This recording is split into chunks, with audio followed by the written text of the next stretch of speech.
Hello everyone, and welcome back to another live stream. Nimesh, good to have you back, my friend. And I guess this will be actually a pleasant surprise for you, Nimesh. Hello NGS Nick. Yes, we are back to Blender, dare I say it. So Nimesh, I customized a bit Blender for now. I'm using 3D Studio Max-like look until I finish my Blender tutorial, but hopefully you'll still be able to give me some tips and tricks today. So we're gonna do something a bit more daring today, such as having some fun with fences and importing the fences from Blender and scripting a bit more, or detailing the script for the load and continue actors from the Isometric RPG. So, Nimesh, yeah, you're using Blender and you're awesome. I hope I'll get as awesome as you. Let's get right into it. So let's just try to import some FBX files I already have. So the thing is, Jose Andrade, a 3D artist from Brazil, built me some assets. I already have them as FBX, some fences. He actually built one fence model and I created several instances of it. Let's see where I put it though. So, library, fence lib, and let's see how they import in Blender. Well, they actually don't look that bad. Okay, so this is a trick, if you'd like, we'll do with all the assets we create. Remember how on last stream I created a rock or a signpost? So basically we first create a base object, in this case the fence, and then we try to add some variation to it by randomizing a plank here and there, moving parts of it, rotating, I don't know, editing a bit the pillars here and there. Let's try a happier background.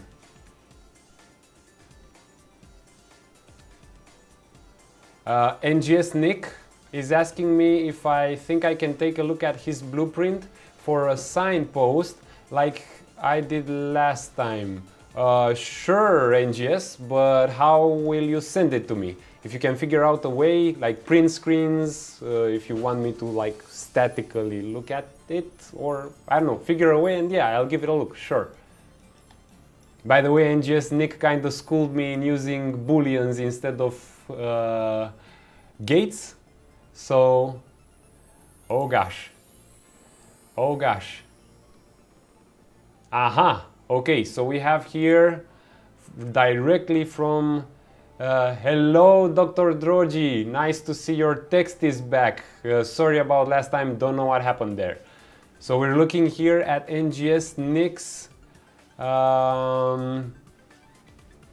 blueprint for a signpost. So first of all, much cleaner than mine.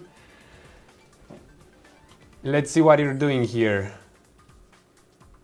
Cast to third person, you disable the input on end overlap. You set the variable. Okay. Okay, then you press X, it's in range. You cast to the third person character, you target the UI. Okay, so NGS Nick, I appreciate the cleanliness you have in Blueprints, and probably I also do a cleanup pass once I finish the entire project. Honestly, so NGS Nick, I don't remember, did you stay all the way up to the end of the stream last time?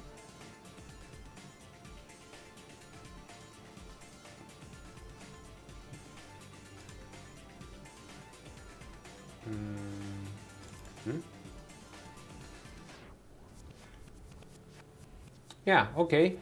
Well, if I'm not mistaken, I'll actually open my blueprint as well and keep yours, which is very nice and tidy, on my other monitor. Let's see where I put it. Here. Okay. As a reference. But if I'm not mistaken, by the end of the stream, didn't I get to exactly the same layout? Let's see. Let's resize this a bit, like so. Okay.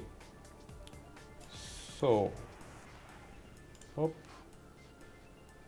Yeah. Only mine is dirtier. Where was I? In lighting and mesh test. I'm curious if I got the same HUD stuff with the delay and everything in the branch with pressing the key. So let's see. I want to browse in this content browser so you guys can see it as well. So once again, people, clean version, how NGS Nick works, and my dirty version. But yes, thank you again for the inspiration. I definitely, I definitely need to clean up before releasing the course. Ha! Okay. I am positively happy that it actually helped you make it faster by casting to a text block. I also have to thank you again, NGS Nick, because you told me I can use this Boolean variable here to store the state instead of trying to control the state on the fly by using the gate. So yeah, I guess that when one teaches to learn, right? Okay. I noticed you kind of like this style of let's do something in Blender and then put it back in the blueprints. So today we're gonna export all of these fences one by one and try to update the continue game and new game actors we have, because I want them to have like a sort of fence stuff. Exactly, Nimesh. Understanding things really, I think so. Understanding things really matter. Yeah, just to understand things. So I'm curious if when I export selected from Blender and I have multiple objects in the scene, like here, if I need to move the object manually to 0, 0, which is a bit tedious and I kind of got tired of doing it from 3D Studio Max. I hope Blender does it better. Or does Blender, when exporting the FBX on a single selected object, does it automatically set origin where the pivot is? And I'm actually quite curious about this. I don't think it does it by default, and nor should it, because the pivot might be offsetted from the origin, but you know what, let's find out. So, Export FBX. I have my preset, which I know exports good for Unreal. Let's actually look a bit here. So I don't have any check marks here to like automatically place the pivot, the FBX's origins into the pivots, into the object's pivot, and it will probably flop, but let's try it anyway. So Isometric RPG, stream objects, and let's call it fence01. Fence01 FBX. Again, we won't get scared if it doesn't work properly, and we'll fix it. Let's close the signpost, and a change has been detected. Yes, I want to import it. Importing normals and tangents, everything looks good.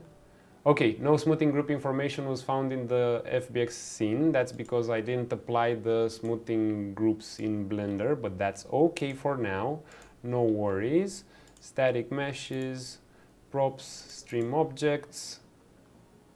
There we are. Ah, okay. Okay, now I know who Dr. Droji is. Hello, Onion. Hello, Onion. Okay. So I still can't tell where the object is. Let's just quickly drag it in. Oh my gosh. What's this tiny fence here? Yeah, okay. This is absolutely weird. So, number one, it doesn't automatically place the 0, 0 of the FBX where the pivot is, which I expected it not to do. But I also have some scaling issues. And honestly, Blender is set to centimeters, so they might have come in at a wrong scale from the original artist that did them. I would like, however, to check Blender's scale first, so I make sure I don't mess this up anyway. NGS Nick, yes, I can set the pivot inside the engine. However, I try always in my pipeline to correct the issue where it's closest to the source, if you'd like. So okay, let's try to set it here in the engine.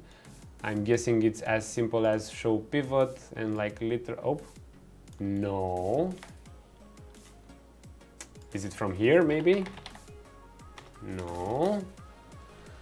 Show pivot. Come on. Why won't you? How do I set it? NGS Nick, how do I set it in the engine? Enlighten me. Mesh maybe? No. Asset. Collision. No. I can do it in the scene. Okay.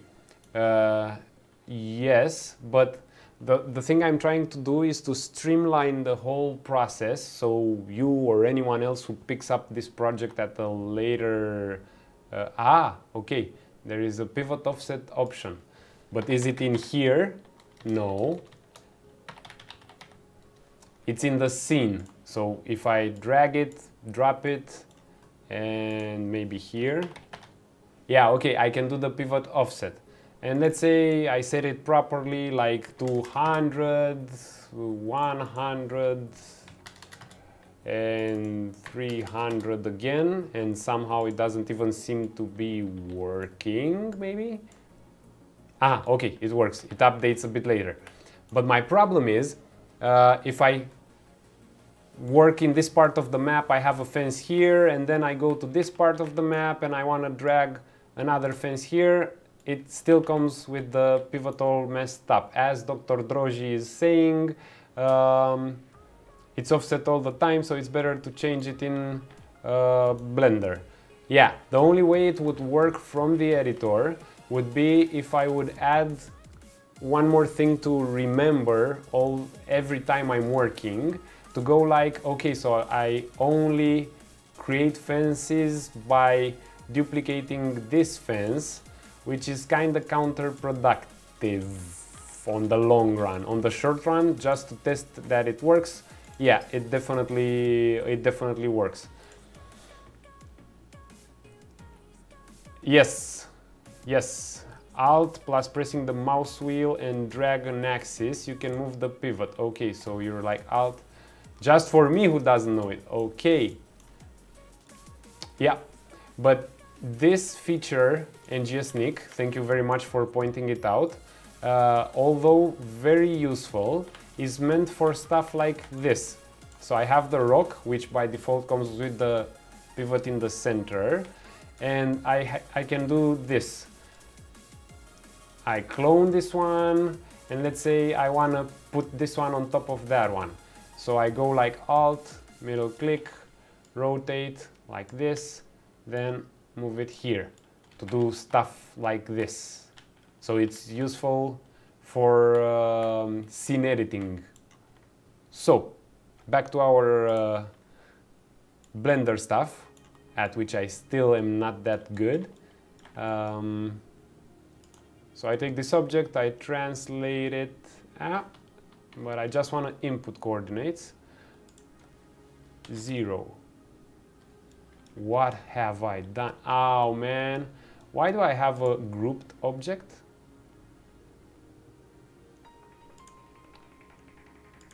Okay.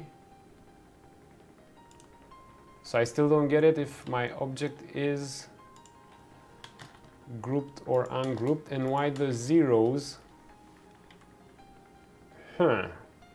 Okay. Wait. Set origin to geometry to origin. This is weird. Hey, Nimesh, how do I send the geometry to the world origin, my friend? This is $1 million question right here.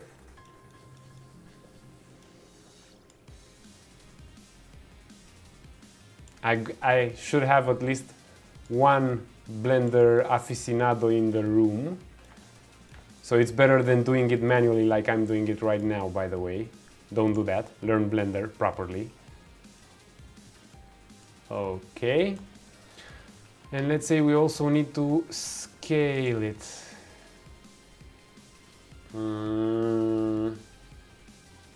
80 centimeters long. Should be good. There we go. Making friends, guys, I see. That's great, and I encourage you to do that. There we go. Maybe like this. I mean, now this will surely work. Let's just save it as Fancy's blend. Like so.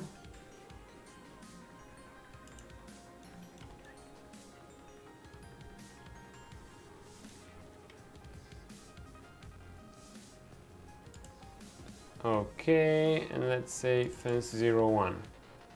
I don't know if I have to reset transform on the fence like I'm used to doing in 3D Studio Max. I guess we'll find out. Yep, looks like I have to.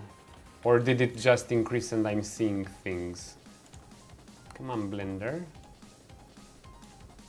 Let's see on the display. So I'm on scale 0.1, okay, and on the scene info I still have to check the units because I don't know what's going on here. Okay, I know. So this is, come on,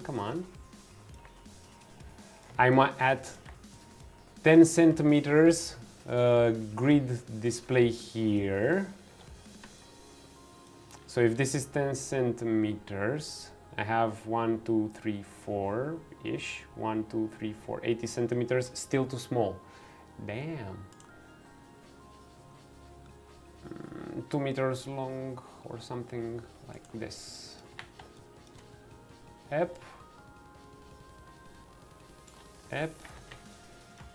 There we go. Save it, file, export, FBX again. Now it should scale again in Unreal. It works. It works. Ha. Now I have to reset the pivot offset, I guess. And hey, NGS Nick, did you notice that when I edit the pivot offset from the object properties, it doesn't update in the viewport for some reason? However, it does update if you reselect the object. That must be a bug, I guess. Looks like a bug, quacks like a bug, so it must be a bug. Now, how big would I want the fences to be, like, by default? This is an easy question to answer.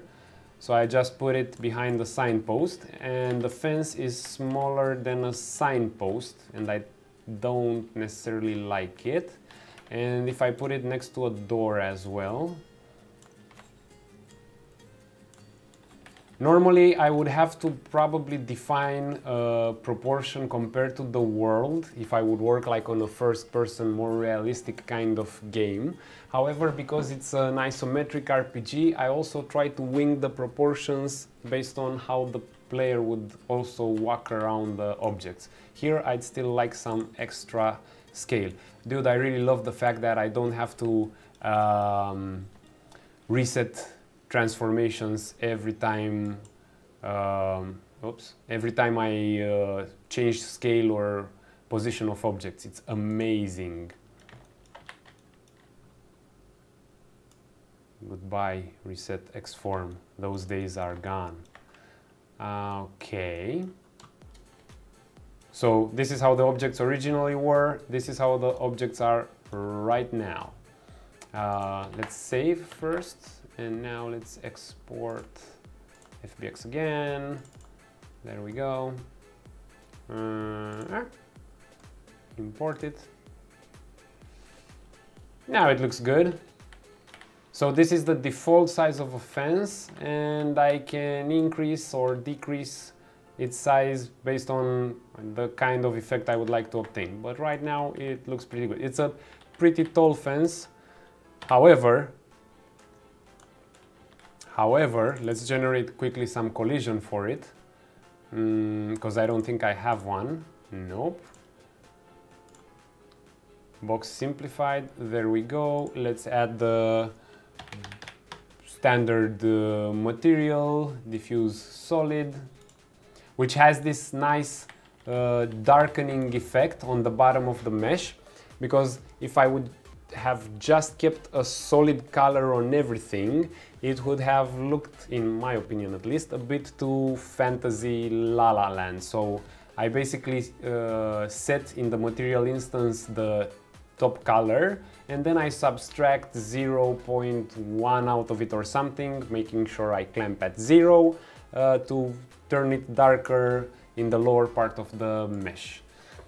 So that's why we get this nice gradient on it. And let's place, okay, so I have the player spawner here. Let's place a troll next to it, because remember, these guys are building their fences and their cottages and whatnot. I want to see how a troll looks like. Yes, NGS Nick, it works, and it actually works pretty damn fine. I'm not a fan of using UCX style collisions, so that means exporting my own collisions or allowing Unreal to automatically generate collisions at import, unless the object itself is indeed a very special concave shape which absolutely positively needs an UCX. Do it from the details panel. So on the, from here, collision,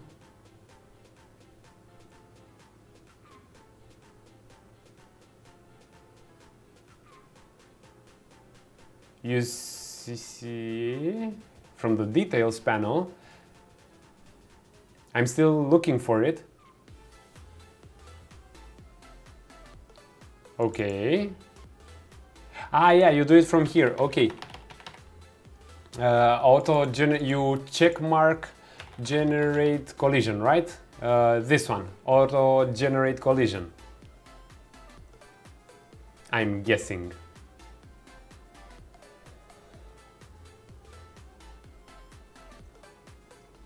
Let's actually give it a look and see what's the difference.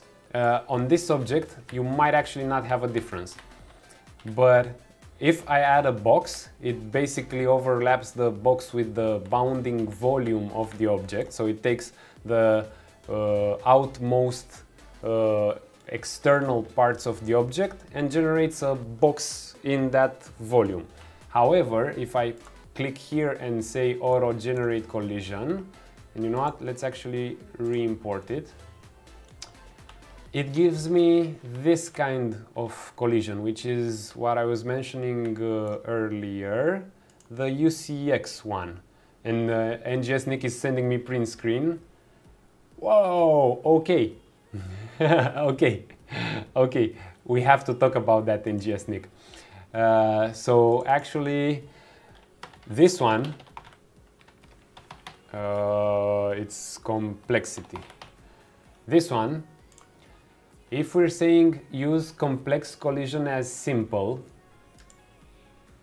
if we're working for a low poly kind of game, you know what, it would still be kind of a performance thing. And let me just show you the complex collision. So basically, if I would set it here to use complex collision as simple, at runtime, the engine would check for collisions with this actor, even for navigation, on all the polygons in the object, and basically how the engine works. So you have, because it's pretty well optimized, I'm pretty sure of this. First, it detects anyway by bounding volume. So the first thing the engine does when you have an actor presumably overlapping with another actor, it checks the bounding volumes, and the closest thing to showing you a bounding volume would be not this one, but this one. So this would look like a bounding volume in our case. But remember, the bounding volume is always, at all times, a box. It can't be something else. So the bounding volume means the box in which you can fit the object. After it detects on the bounding volume of one actor and another actor an overlap, then it goes into checking on the physical collision, the overlap. And if I would use this one, complex collision as single, it would literally check with each polygon of the object until it finds a proper collision. Long story short, not that efficient, but okay, we've got 6-core, 8-core, 12-core, 16-core CPUs, so maybe efficiency isn't a problem. But secondly, you know what?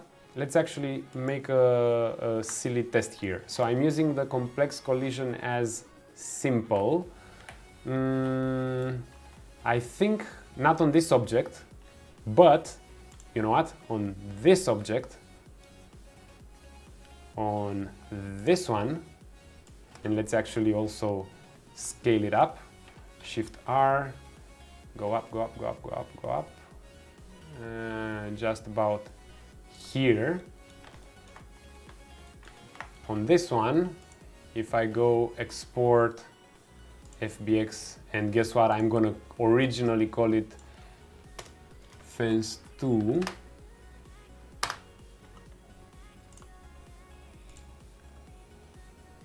And I think I will be able to trick with that kind of collision. I would be able to fool the navigation, depending on the settings I have in the navigation, to actually generate collision either under or through the fence. Let's see.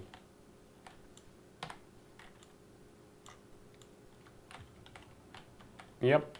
So here, okay, it doesn't generate collision yet.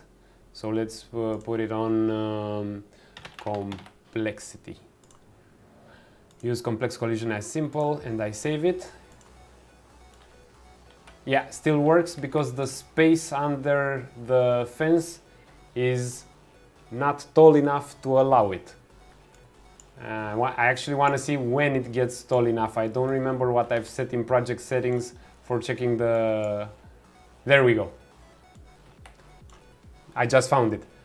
So, you know what? Let's go even further. Let's copy the coordinates of this object. The location of this one, we copy it, and we put it on this one as well. And we just move this one here. And on this one, I will put a project default, and I will add a box simplify collision. So, can I also show collisions in here? There we go. Because the nav mesh agent knows to crawl all the surfaces it finds, but also with a height which I've set in the project settings. In navigation mesh agent height. So I set it at 1.44 m, which seemed like a good idea, but maybe I should increase it anyway. But here you can see it. It actually picks up collision here, so it generates a small island of non-navigable info on the nav mesh itself. But here, because the height is good enough, it says, oh, okay, I can navigate through this. Where in this one, because the collision is entirely flat, it doesn't generate navigation anyway. My tip would be, don't use this. You can use it for prototyping or on smaller projects. However, if you start seeing some funky stuff with the navigation, and probably when you have more like weirder objects and more complex shapes, try to check their collision a bit and see if that sorts out navigation. All the navigation troubles I've had so far using Unreal was from the collision. So yeah, I didn't have many though. Let's set it back. Complexity, use project default. Let's add this one box simplified as well. And let's also put the material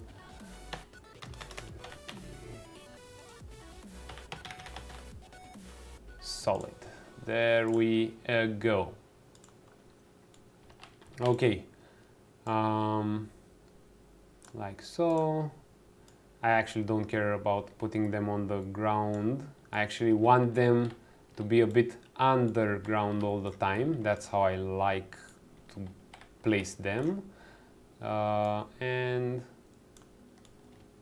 let's see how they look like when the player walks next to them.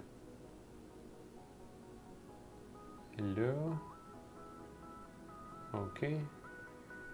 Okay.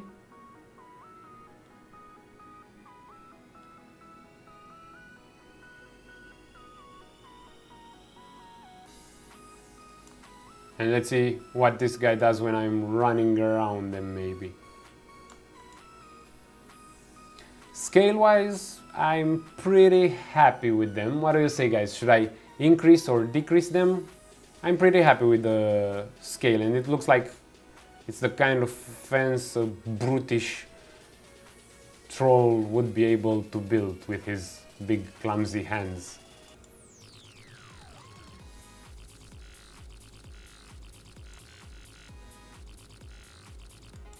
Good enough.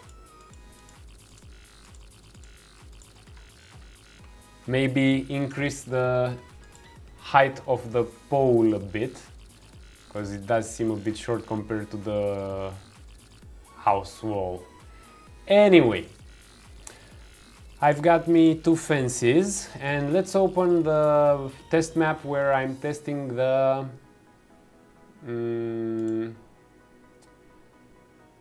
let's see where it is, where I'm testing the load actors. recent levels, start map.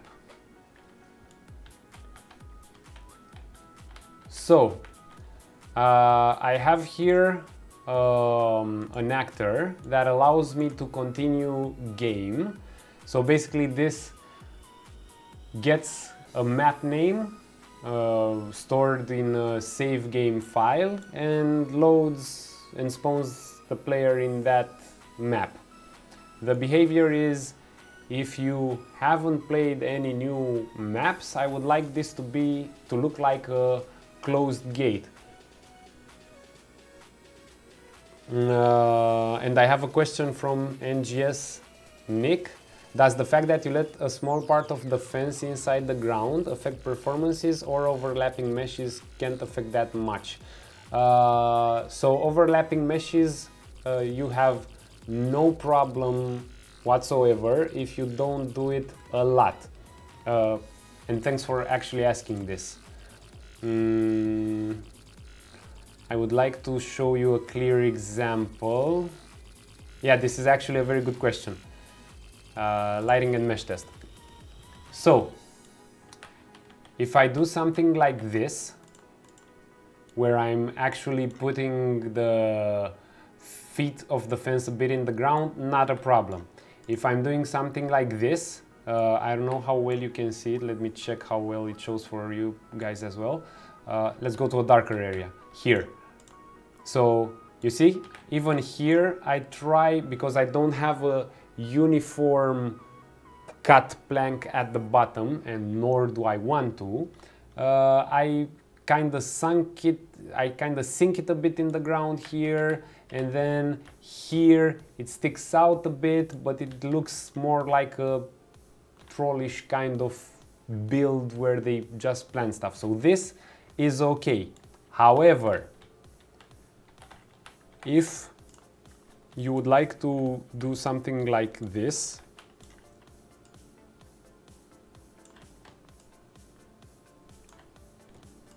just to get, so if you are trying to get a plateau and you're doing something like this,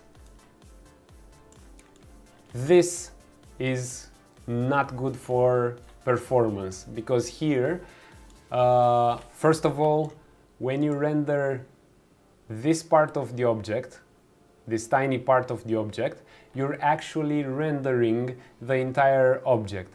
There might be some solutions to make parts of the objects hide and so on. However, by default, I don't think Unreal actually has any implemented, and I think it would be a waste of engineering resources to go in that direction regardless of the size of your team. If you need a rock that looks like this, a plateau that looks like this, I'll do it in Unreal, but you should do it in Blender or Max or Maya, whatever your favorite tool is. You literally take this one, slice it in the middle, put the end parts here and there, and fill up with larger polygons in the middle, and you get your rock platform. Because in this situation, actually let's try a wireframe. So it's pretty simple to see, even if I'm streaming the wireframe to you guys, and it shows good in your stream as well.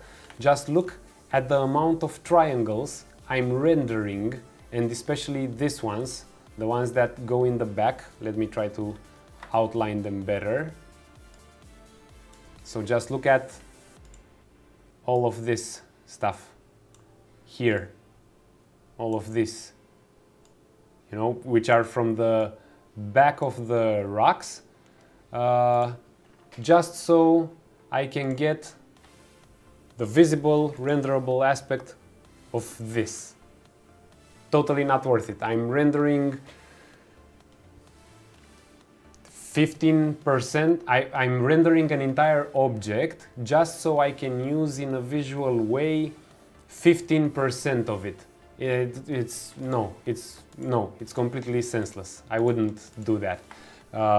Or let me actually correct myself.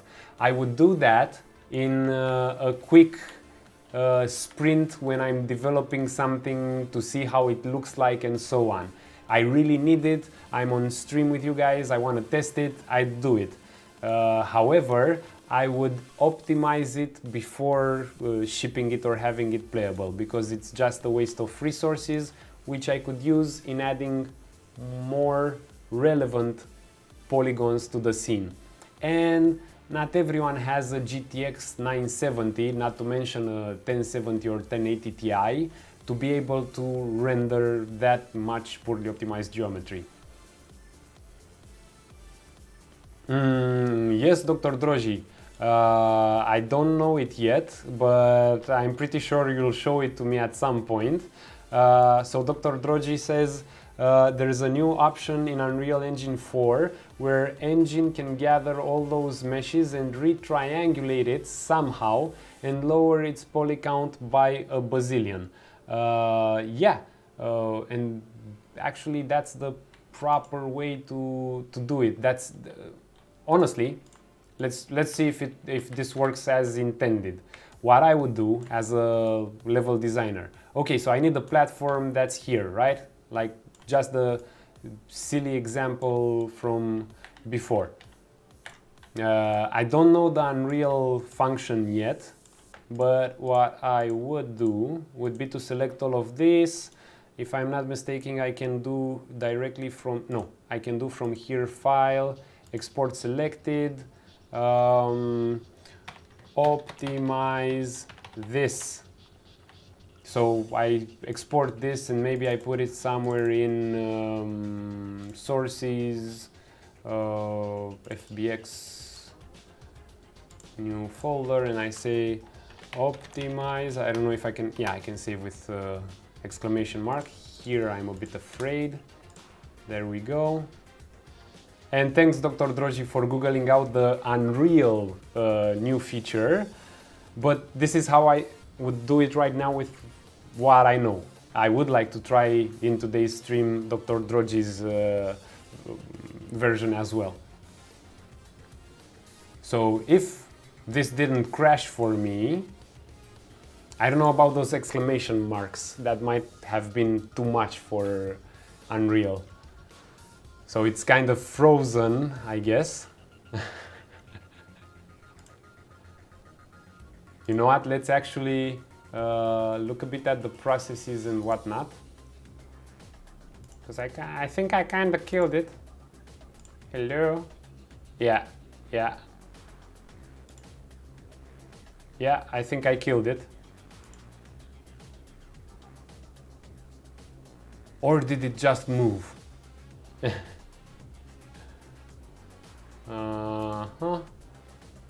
Hello? That exclamation mark. Shouldn't have gone for that exclamation mark. If I would convert all those meshes into a single one, would it render the parts inside? Yes, it would still render the... Technically, it wouldn't render the parts inside, but you would load it in the VRAM at least once, because now you have instancing, and it would still spend time doing face sorting on faces you don't see. So as a general trick, I'd stay away from it. Yeah, I have to kill Unreal. It exploded. So guys, this is like the first crash on stream. Woo! Come on. Bye. Unreal. Unreal Engine. And task. There we go. We killed it. You know what? I'm actually wondering if it exported though. So the fences I save, let's say new, yes. And actually let's see what it managed, if it managed to import, to export. Up, FBX, optimize, nothing. No file, no nothing. It crashed right when initializing the export, and I'm pretty sure it's because Unreal might not like this. How do I rename this perpetrator? F2. Oh, if it would be that easy. Okay, from Unreal again. Library here.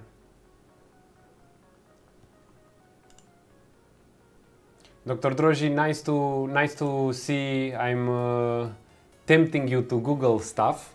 This way we learn more and spend less time on repetition, at least during the live stream. But as both NGS, Nick, and Indie Club Live said it, it's about repetition.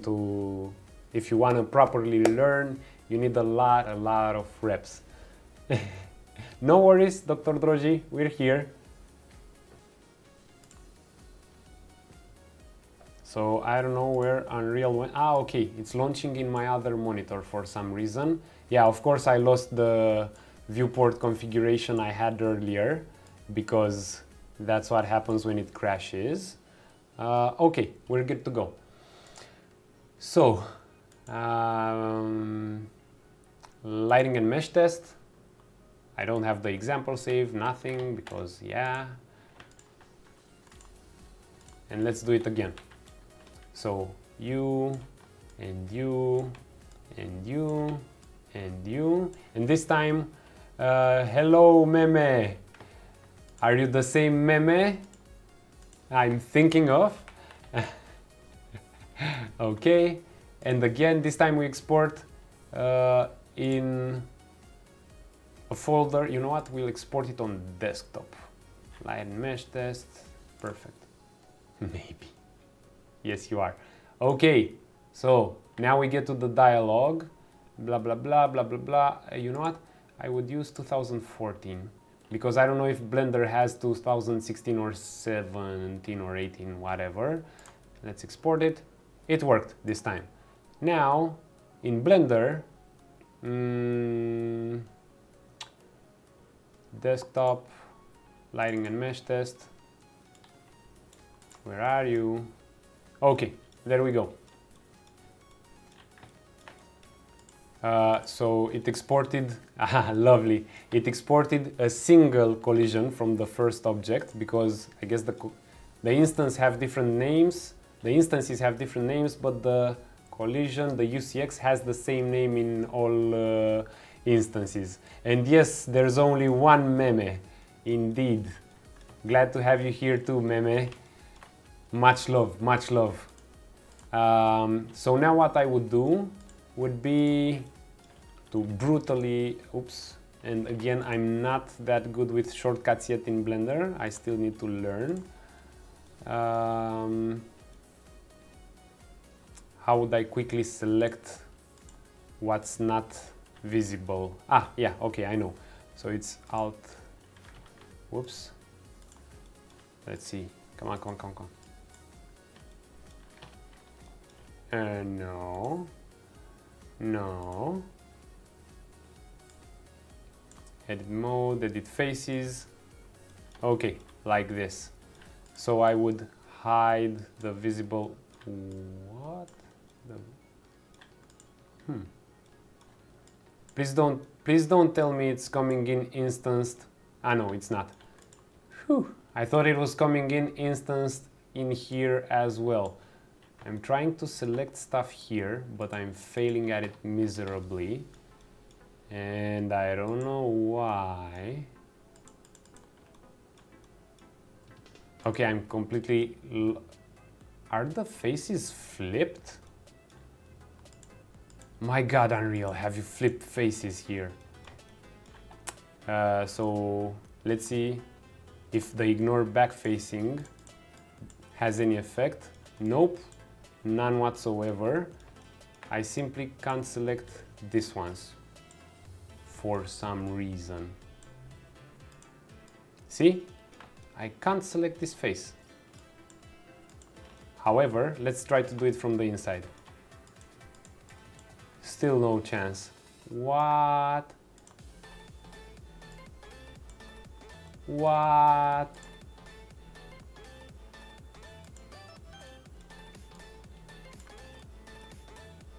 that, hello Florinel, I'm guessing that export option still needs to be refined a bit. Okay, let's try to debug what's going on with the export option. So export selected, light and mesh test 2, save, let's bring in the dialog, level of detail collision, welded vertices. No level of detail, no collision. Force front x-axis, where I want to force it. X, Y, Z, you know what, yes. And actually, let's go into 2016. Okay. Let's see if we have better chances with this one. Exit edit mode, we go into object mode, reload startup file. And let's import it again from desktop, this one. Okay, there we go. So, come here, my dearest rocks. I would hide this. I would select all the faces here. Let's see if it works. Oh, let's see if it works this time. Come on, get me to a good edit mode here. Edit mode. It's somehow enabling the edit by instance, but now the selection works better, I guess. Yeah. Wowzers, they're instances, guys. They're instances. Unhide all. Damn. Okay, that's why. Unhide all. So I was having funky stuff with the selection because this actually come in as instances in Blender from Unreal, which is interesting to say the least. Okay, then I can, then I should make them unique. Okay, question for the chat: how do I make them? How do I make objects unique here?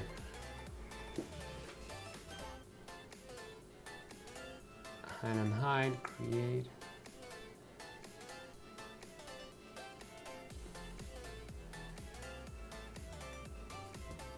So anyone, just type it in the chat if you know it. How do I make an object unique? Not from view, that's for sure, not from display.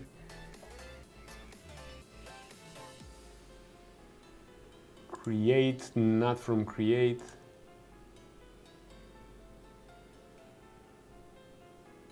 Make single user, bam.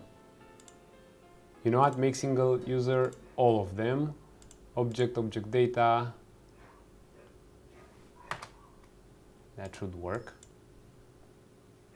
Make single, or, okay. And now, if I go into edit mode, and I edit faces, yes. Okay, so now I have unique objects. That was an adventure. So, as I was saying, I would select this object, I would edit it, I would select everything that's not visible properly, like all of that, some from here. I would ignore back facing this time. Oops, I would ignore back facing this time. How do I see stuff in wireframe? Wait. Viewport shading, wireframe. There we go. I need a different kind of background, this one. So, select everything from here. Bye-bye, bye-bye, bye-bye, bye-bye. Not those ones. Come on. Okay. Roughly. Delete faces. Bye. So, NGS Nick, sorry for the slow pacing. But this is what I would do. solid. So I would basically delete everything from the inside, from all the instance objects, then I would attach everything in a single mesh and weld the surface vertices. This way I would get a single nice surface, and it would also help me when doing this actually, when raycasting to see what polygon I've hit. For instance, if I want to play yeah, exactly.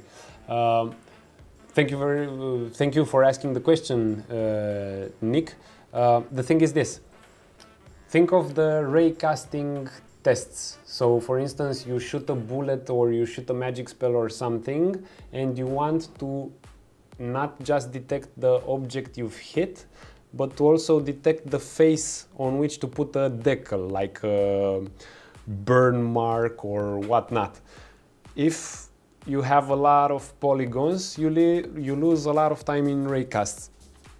Again, not the best example here, but if you remember the kite demo photorealistic assets from the Unreal Marketplace, which are free by the way, there a tree has 15,000 polygons and the rock has like 6,000 polygons or something. So just overlap 8 or 9 instances of that rock and you're in a world of trouble. I will make a single rock if I need it for different... Yeah, oh, definitely. I mean, assuming we go through the trouble of doing all of this in Blender, deleting the hidden faces, merging the objects and attaching the vertices together, it would still show and look repetitive. So that's why, yeah, NGS Nick is totally, you know, I won't do it, man, I won't do it. That's why NGS Nick is totally on point. Make a single rock, make it pretty and so on. Okay, back to our stuff. So the fences, back to the fences.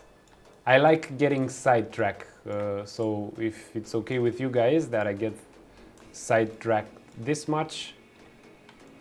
NGS, I don't know if it's pretty hard to run. I know for sure it's awfully hard to decompress the first time you install it and launch a project with it. You lose a lot of time decompressing those textures and smart shaders and whatnot. And you know what? I saw a button here called Reset Xform. I shall click it. Oh, okay. Okay. Huh. So I actually have a Reset Xform here too. Huh. Interesting. The plot thickens. The sidetrack part is designer quality. Yeah, until you have to deliver. Then it's not designer quality anymore now, is it? Export FBX, Unreal good. Checking I'm using only selected objects. And you know what? Let's do something else. Let's resize all the fences because they have the proper names already, 01, 03, 05. And you know what? Let's resize, place the best I can. Oh, no. I'm thinking about it. I'm thinking about making a spline tool to arrange the fence. However, at this point, I would rather, because that would kind of take me a while because I'm not that good with it, because we still have like an hour left, I would rather just update those actors to display a closed or open gate based on the status of a save file of a save file. I'll show you in a second what I mean. Let me just quickly export all of this stuff. So scale was Shift R. Okay, so Shift R. I look like a pro now. I know one shortcut in Blender, which is scale. And there we go. You know what? I should actually have a line as well. A line. Selection to this one. No, I just lost it. Okay, never mind. Line special. Okay, so it's the first one selected, the second one selected. Line special. Okay, so this makes alignments only in that object, and here X, Y, Z. There we go. So Shift R for scale. I don't have to be precise with them. I could like copy the resize and be super precise, but it's okay if they're a bit jittery. Blender Guru, yeah. I almost came back with an answer for that, but it's a family safe stream, family friendly stream. So let's do an align again. Align selection, okay. And you know what? Let's select everything and reset text form. I wonder if it does it individually or per group. And now, if I'm not mistaken, I can actually do export FBX, not put a name in here. Actually, no. Star.fbx maybe, and go in Unreal Good, but not just the selected objects. Oh, okay, so underscore FBX. Because technically now it dumped an entire list of objects.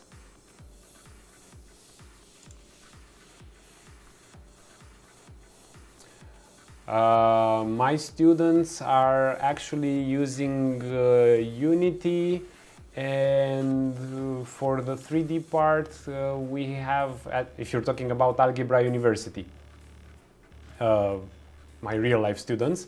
If you're talking about the students that joined the level design course, then I don't care about the 3D modeling soft, because we won't be handling that. That's why I'm modeling everything painstakingly during the streams and not only. And Unreal Engine should be it, because they'll get the project from me. In real life. So NGS Nick is asking about my university students. Yeah, they're using Unity because it's much easier to pick up in the 2 years they spend in university from the code part as well. Remember, in Algebra University, we teach the students to code and, you know, to program AI and whatnot. So C# is a bit more user-friendly than Unreal Engine, which is C++, and we don't get students just from computer science. Okay, that definitely didn't work. Selected objects, custom properties, armature mesh. And as for the 3D soft, we have in Algebra University a deal with Autodesk for those student licenses, and I think we also have a lot of them like literally licensed, so they're good. Animation, no, not just the selected objects. .fbx in this one. Export FBX. Let's see what happened here. Ha! Ha! Yes. Okay. Okay, so I'm getting more of them.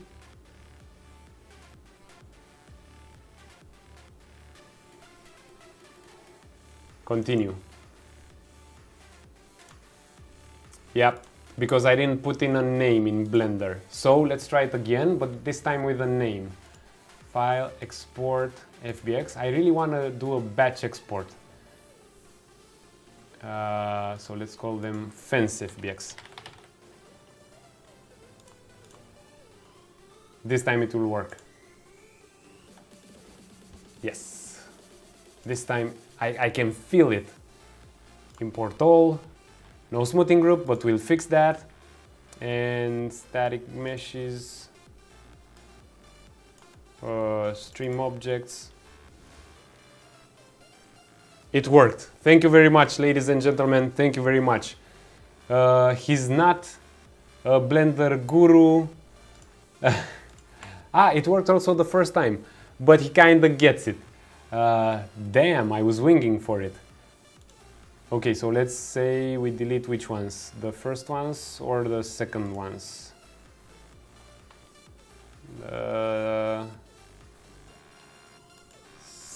Second ones. Yeah, delete.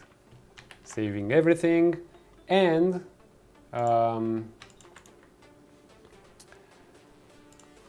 let's open for editing all the objects at once.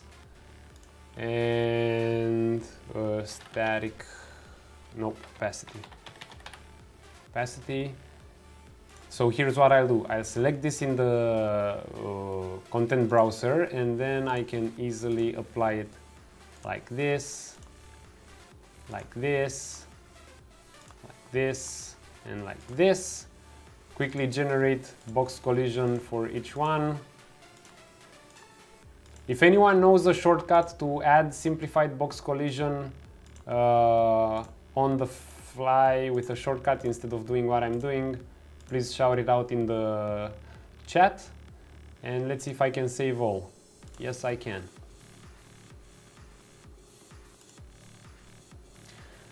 NGS Nick, I would definitely recommend Photoshop for creating materials. As for Substance, I don't know, man. I'm not doing stuff that complex to be done in Substance. I prefer to do my materials in the material editor here, and maybe I'm making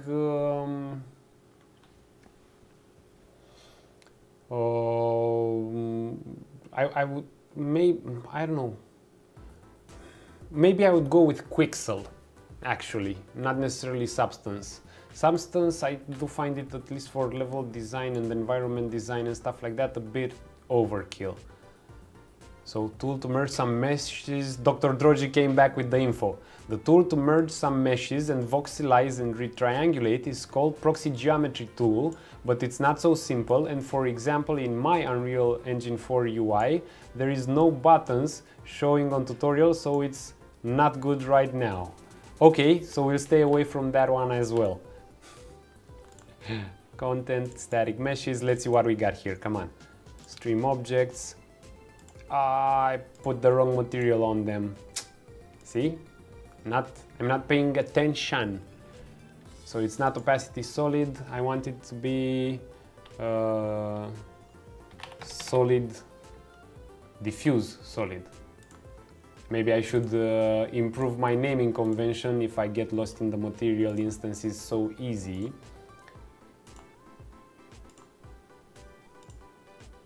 There we go. There's no shortcut for collision. Okay, I did it manually anyway, so not a problem. Content, static meshes. Let's see how the props look like. Can I drag more props at the same time? Yes, it did. Okay. Okay. There we go. There we go. So they all look top notch. Yeah, they all look top notch. Very nice. Very nice. I like them. If you're wondering what's with the something that was yeah, exactly. Exactly, Meme. Exactly. So that's a brilliant example of naming convention. Something that will something blah blah blah fix the right. Something that will something blah blah blah fix this later. Yeah, if you're wondering why I'm getting this cutoff here in the way the mesh looks on the left side and on the right side, it's because this is where the sphere reflection capture actor is ending. See? I've now put it in and we're getting like full reflections captured, and I don't know if I can show it.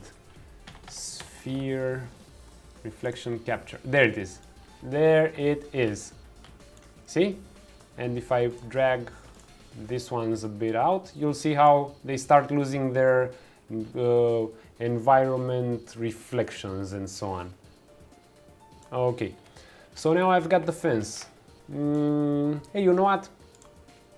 For the sake of the stream, and because I did promise some real blueprint action, let's actually try to make a spline style blueprint. I don't remember how to do it. I haven't used this one for a long time, but procedural fence. Okay, so I'm getting more info here from Dr. Drogi. So proxy geometry tool, the one that optimizes that cluster of rocks which I would like to merge into a single object, I have to enable it in proxy load plugin experimental. It is in beta, and in 4.20 version it will be good. Right now just skip it, but have in mind tool will be awesome. I'm sure it will be awesome because you've just seen a small demonstration of how much time that tool would save me as a level designer or someone as an environment artist. Oh, Dr. Drogi, one more question, bro. I mean 418, is it even there for 418? Because I'm thinking what you're reading there is for 419.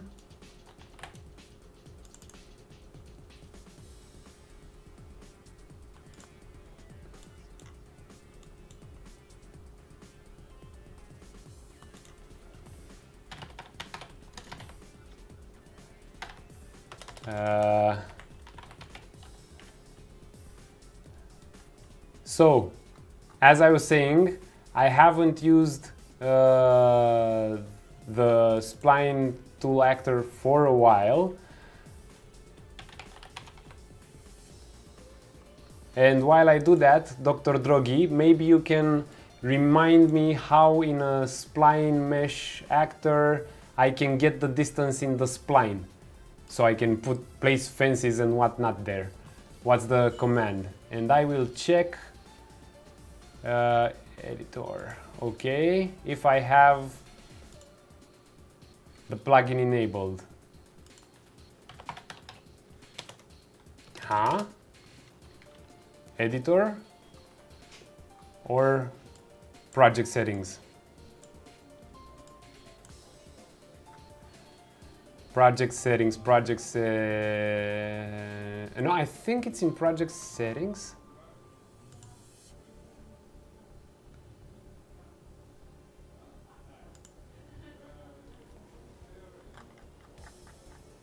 Plugins. Okay.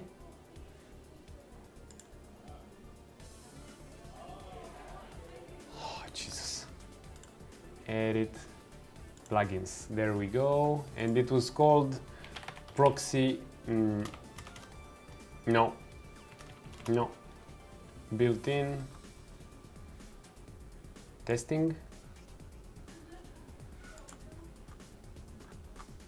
edit plugins. I don't have it. 418, guys, 418.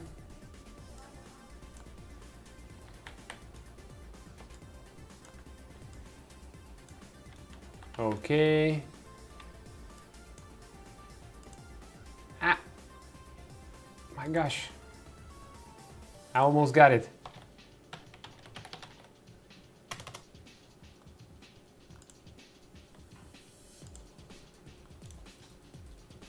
So let's delete one clone.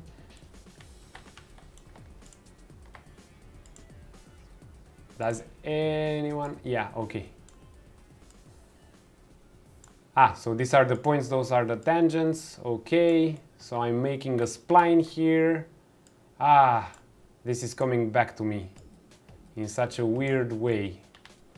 What was the key for adding more points? Control? No. Alt? No. So Control Shift? No. Control right click? No. Alt right click? No. Right click on the line. Oh, okay. I'm still doing something wrong, I guess. On the line. Control right click on the line, maybe. Let's try this one. I know it was a oops. It was a combo of sorts. Come on, procedural fence. Alt, okay, to drag and duplicate. Okay, so it's Alt right click? No. Alt to drag and duplicate.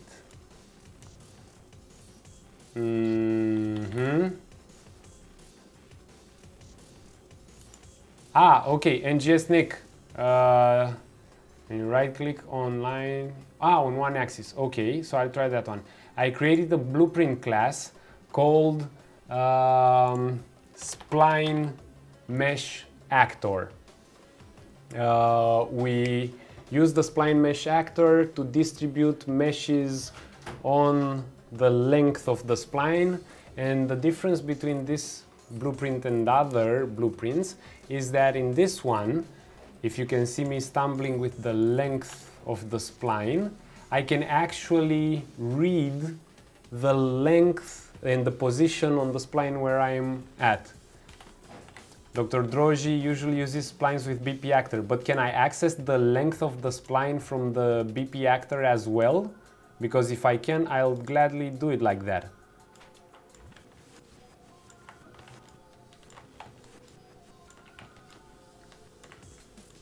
Ah, okay. Let's try Dr. Drogi's option. So I'll create a simple blueprint class, type actor. I'll call it procedural fence underscore Dr. Drogi. By the way, Dr. Drogi is a professor of Unreal blueprinting as well. And I can set distance between dots in BP2. So I'm guessing I'll add the spline here, like so. And spline blueprint if you... Yes, please, send us a screenshot and we'll try to rebuild it in the remaining 45 minutes. Shouldn't be that hard. Okay, so I can add the spline in the blueprint as well. Let's try to place this one. This actor, okay, but I still don't remember. Oh, okay, now it works. Yes, he is an Unreal guru indeed. So, this didn't. No.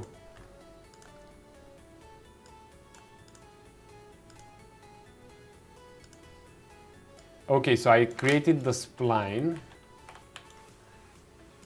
actor, and now if I right click, yes, now it works. Add spline point here. Thank you very much, Dr. Droji. That's exactly how I remembered it. There we go. So we created this spline from the actor as Dr. Droji suggested. So now if I remember right, I can select the tangent and edit it to make it more curvy and whatnot. Yes, I am indeed teaching students. Remember though, I am not necessarily teaching students about blueprints and whatnot, although I'm decently good at that one. I'm teaching students about the principles of game and level design, marketing and production. And that I am pretty sure I can do with my 12 years of experience in high-profile games and whatnot. It's legit. Dr. Droji, Yes, he is also teaching students for blueprints. And not only. I mean, do you do anything else other than blueprints, Dr. Drogi? Or are you more on the functional side of Unreal? Yeah, he's definitely, yes, teaching Unreal. Don't know if anything else other than blueprints, materials, lighting, everything. Yeah, so he's teaching Unreal, that's for sure. You could actually tell us a few things about yourself, Dr. Drogi, and about what you teach. Yeah, you know materials, you know lighting and rendering, you know AI, you know animation. Come on, type it in the chat. Don't be modest. Okay, so on the construction script, I will try to... yeah, thanks for the screenshots. Length, it was something with length of the... Oh, I know. From the spline, I can see what are the context-sensitive variables, maybe. Spline, I don't have context-sensitive on spline for some reason. And I can get direction at distance along spline. There we go. And I can also get distance.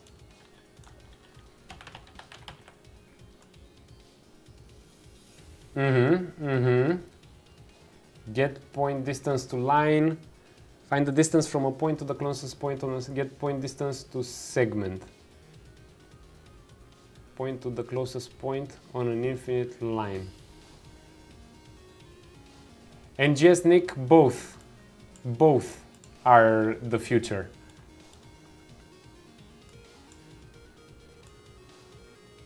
Coordinate space local. Distance, okay, get direction, okay. So here, let's static mesh, add an instance, not a static mesh component. The relative transform, I'll just plug this in, no, because I have to get position.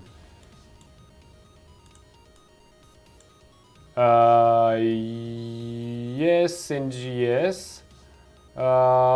You'd be surprised, but most of the in-house engines, which aren't commercially available, also have this type of visual editing. So I can assure you, if you learn this stuff, you'll definitely use it in more engines, not only in Unreal. Unreal is publicly available, yes, but any serious engine that respects itself has this kind of visual scripting tools.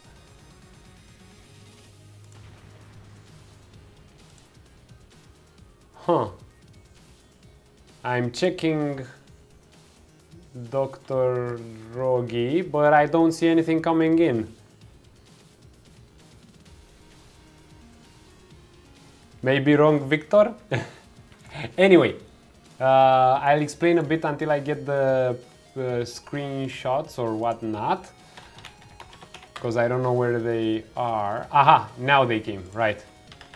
They were still uploading. Okay, so let's see what Dr. Drogi sent us here. Dr. Drogi, am I allowed to show them on the stream, or you want this to be private? Because, yeah, I have to ask that. So please let me know if I'm allowed to show them on stream, so I can maybe put them in here. Of course, nice, we're saved. Okay, so let's see what you're doing here. I don't know about the resolution. Oh my god, Facebook. Why are you optimizing this? You know what? I'll download everything and try to open them locally. And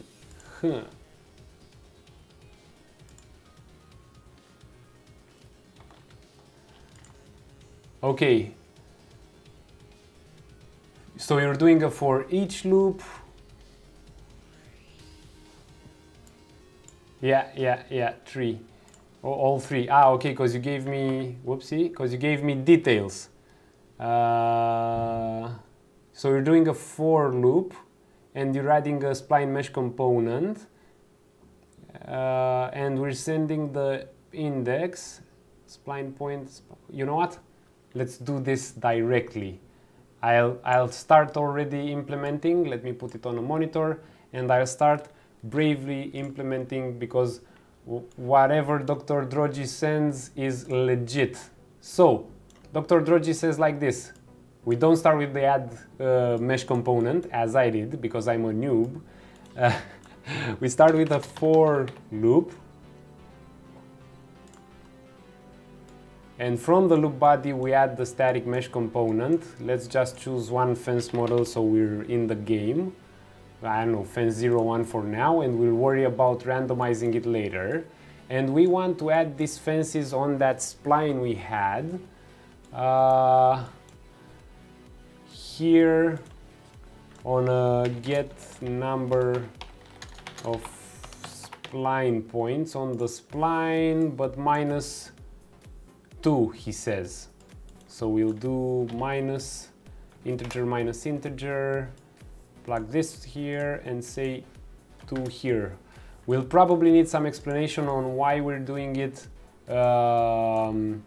with minus, okay, I guess I know why. You'll probably manually add later. And let's see. You're getting at the index, get location and tangent at spline point. So it's very much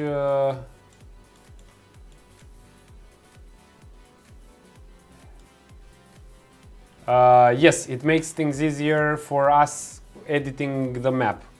You're doing 2 of them, get location and tangent at spline point. Both of them are in local, which is interesting. I have it here and let's use the same one so we simplify. We're doing it cleaner now like NGS Nick wants it. And you're also doing a plus, okay, so that's why, okay.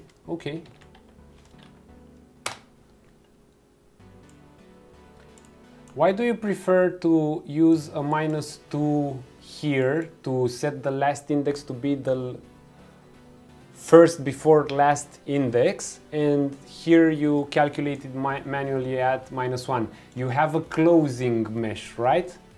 You're closing it somehow.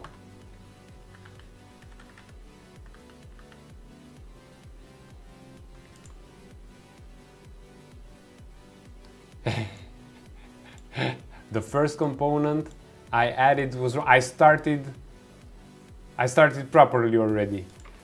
Calling me on Skype. For loop, first index, last index. I'm still trying to see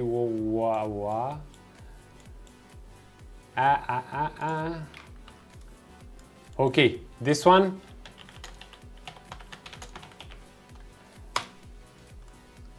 So, you know what? Let's actually try to get Dr. Drogi in here as well. This should be fun. Let me start my Skype. Yeah. I'm starting the Skype. So come on, bring it. I'll kill the music, guys, sorry. But this is getting real fun, real interactive. Maybe I have to give you the Skype, right? Yeah. I have a feeling this stream might take a bit longer, but it's for the benefit of all of us. There we go. Okay, I got his ID. Okay.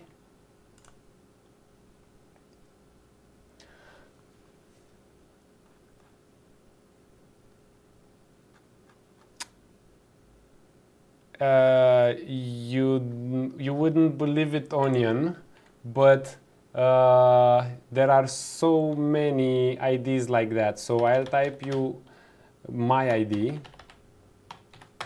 There you go. I've sent him my ID because Onion, sorry, your ID is highly common. And let's call each other. And I'll probably have to do some volume as well in OBS.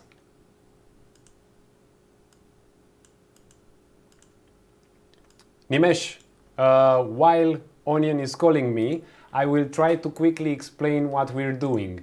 Because yeah, it's a bit more like bros having fun instead of like trying to explain. So, Nimesh, you see this spline we created, which is like a curve. We're in business. Hello, Onion. Just a second, please, to play you louder as well. Yeah, I don't know if you can hear me. Yes, you're nice. Good. If you can also make it a bit louder on your side, that would be great. I will try it, but I can't convince that I will do that. Actually, let's see what the viewers are saying. Hey guys, can you hear him okay?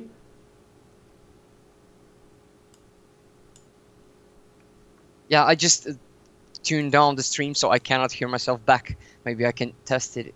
Yeah, I hear you properly now, and the audio levels are okay. So is everyone on the stream hearing Onion properly? Armando says yes. They can hear me. I tested it. Okay, so please, because we have this request, let's try to explain quickly what we're doing. So I'll show it. I'll show it. You talk about it, and I actually show it with a few fences here. You can open my screenshots. I will explain how it works in my case and what I did with it. Yeah, a bit more basic for Nimesh at least. So please explain what the goal is with this spline actor. The goal is in between two dots in a spline mesh components, we will spawn some static meshes, and we will curve them around the spline. We will give some information how they approach, how they curve around the spline, stuff like that. So in between two dots, you're adding some static mesh, and that's why it's -2 there and stuff like that. I will explain it when you open. But the problem is, the thing I see on the screen on your stream, it's kind of late to that we talk now. However, so I'm seeing that you're putting fence on a spline manually right now. Exactly. Just to explain to Nimesh and all, like the more beginner guys. So basically, what I did here manually takes time, especially if we would have a road that would have fences on both sides, and it would travel through an entire map, so it would go a really long distance. I could do it manually, but it would take me like forever. So we will try to use this spline, as Dr. Droji said, and try, whoopsie, I also deleted the terrain, my bad, and we will try to do the exact same thing, but on the spline itself. So should I open your print screens? Okay. You open my print screen and the first one, the first half, and then the second half. I don't know. We will open. We look at the entire thing first, basically. Yeah. Okay. Maybe you. Yeah, I will explain what we do here. Great. Yeah, this one is also okay. In construction scripts, so before the actor is loaded, when you put one actor in a level, construction script is going to run as soon as you play. We're making a spline that is highly modular with the first mesh defined. All meshes in between will generate, and the last mesh is defined. So Okay. In my example, in our example for the fence, we don't have to have a first mesh and the last mesh for different meshes. We can do that, but we don't need to. However, if you yeah. would have a bit of time, I would ask you on behalf of everyone watching, could we do the simple example, just distribute the fence on the spline and then upgrade it so our live stream also uses the caps in both ends? Yeah, yeah, nice. We can do that. Okay. We can do that right now. Okay, so because we don't have to make any checks in that matter, because all we need to do is to add a spline mesh component. Then we need to set a static mesh for that component, set a start and scale, start and end. I mean, those information that comes from the spline, and that's it. Okay. It's quite easy, but we can tune it down and then maybe upgrade it. Yeah. Exactly. So, by the way, I've shared my screen directly with you, so you're seeing it like live. So you have better update time and you can just a feedback. Second. That's on Skype probably. Yeah, yes. Just a second. Yes. Thanks, NGSNick, for the suggestion. So basically, I won't branch that much. I will just get the. We can start without the branches for now. Okay. That's why I built it. I built it like 1 year ago, and went through it 2 times already before, but I forgot it was like 4 months ago. But I still have it, and I will remember it. So we can do it. Okay. We can do it. Yeah. Okay. First thing, we need to make an actor. So we need to make a new blueprint, which is an actor. Okay, we covered Just a that. second. Yeah, we are an actor and we have a spline mesh component. Okay, that's good. Just jump in the viewport for a second to check something. Okay, in the viewport we have a spline mesh with only 2 components. Okay. Now you can return to construction script. Yeah. Get number of spline points. We have 2 points. That's good. And on the we have to tell. I will check in my screen also because of the resolution. We are after the for loop. We are just adding a spline mesh component that have to be done. Okay, so let's set this one to be the fence. Yeah. 0, 0, 1. We don't. Just a second. Checking wrong screen. Spline mesh component. We don't need to define here. We can, but we don't need to. I know what you're gonna say. Yeah, we will set a static mesh by ourselves. So the second node we will add is a set static mesh, and to do that you can pull the blue line from return value at a add spline mesh component. You can just a second. From that. Yeah, okay. Yeah, you're in a good way. Set static mesh is the command we need to do. So we'll do an add spline mesh component. And the second one is a set static mesh. And the second one is a set static mesh. Okay. Yes, probably that one. You have to connect the return value and the target on those 2 now. Here. And should work if it's correct. Yeah, it's good.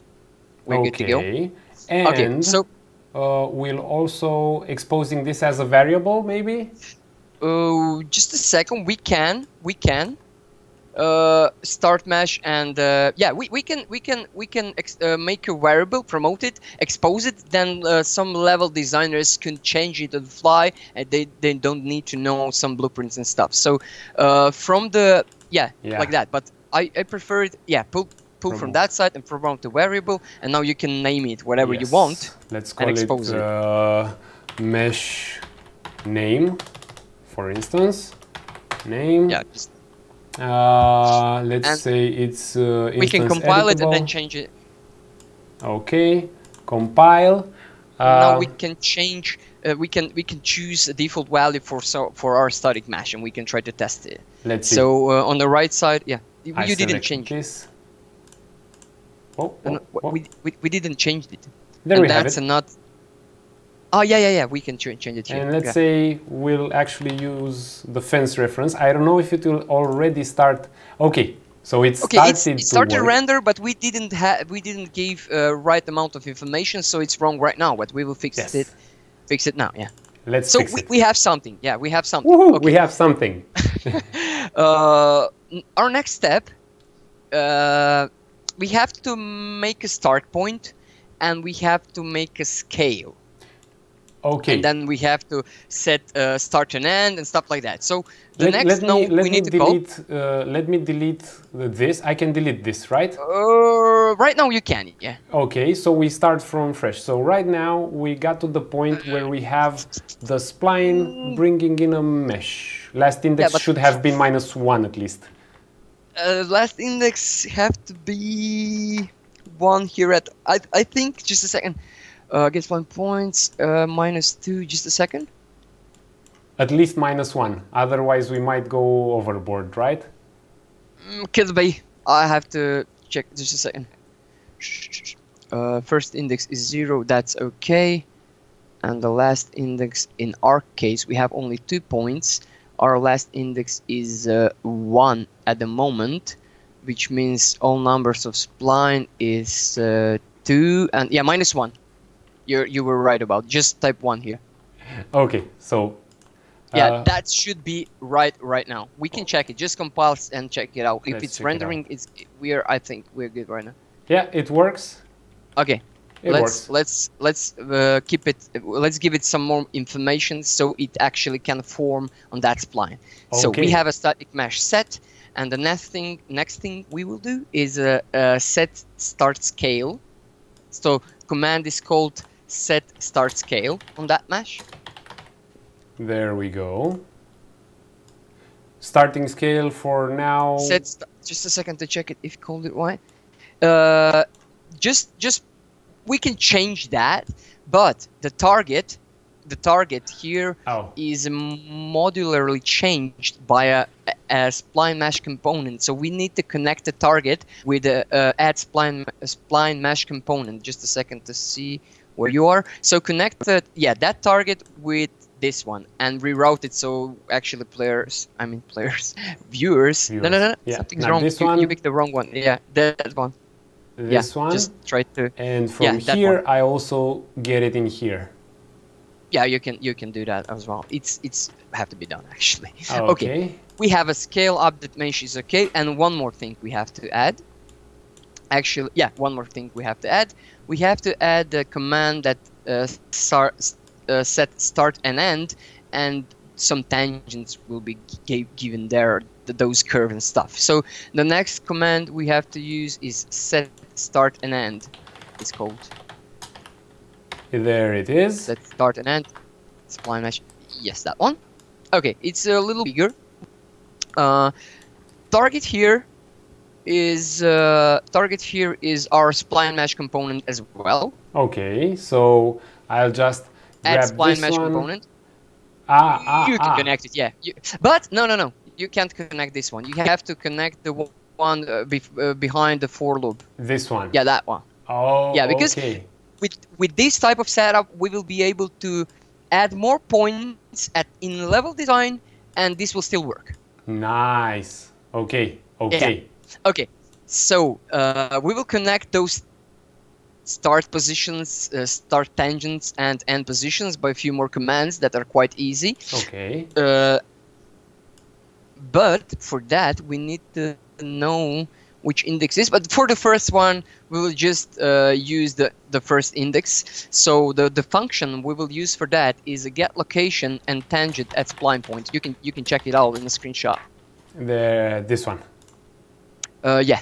There we go. But pull it a little back. And we put. Oh, it doesn't matter. Exactly. Yeah, we put that. But the thing is, we have to give information on the point index. So start position is index 0. That's correct. But the end position will be other one. But just leave it now like that and copy that and paste one more time. We have to do those. Because for first, but yeah, for the first dot and the end dot. So end position in our spline at the moment is a number 1 because first one is 0 and second one is 1. So you have to change the point index in the bottom one from 0 to 1. On the left side, little left. Okay. Here, yeah. Because we're basically saying we have saying the original point, the ending point for now, of yeah, the we spline. have starting and ending point for single static mesh that we are adding. Try to compile and check it out what's going on right now. Fingers crossed, guys. Yeah. Whoa. We forgot targets. Just a second. Okay. We have to just a second. We have to target the spline component in on the left side. On the left side. No. Okay. No. On the left. Yeah. Actual grab the spline spline. component. Yes. Okay. Component. Yeah. Spline component and connect both of those. Bam. And yes. And now should work. It's local. Yeah. It should work now. yes. And let's check it out. I don't know. it has been like a few months. We're good. Okay. Yeah, we're good. We have a static mesh that have a first position, that have a end position. It curves along the spline. Great.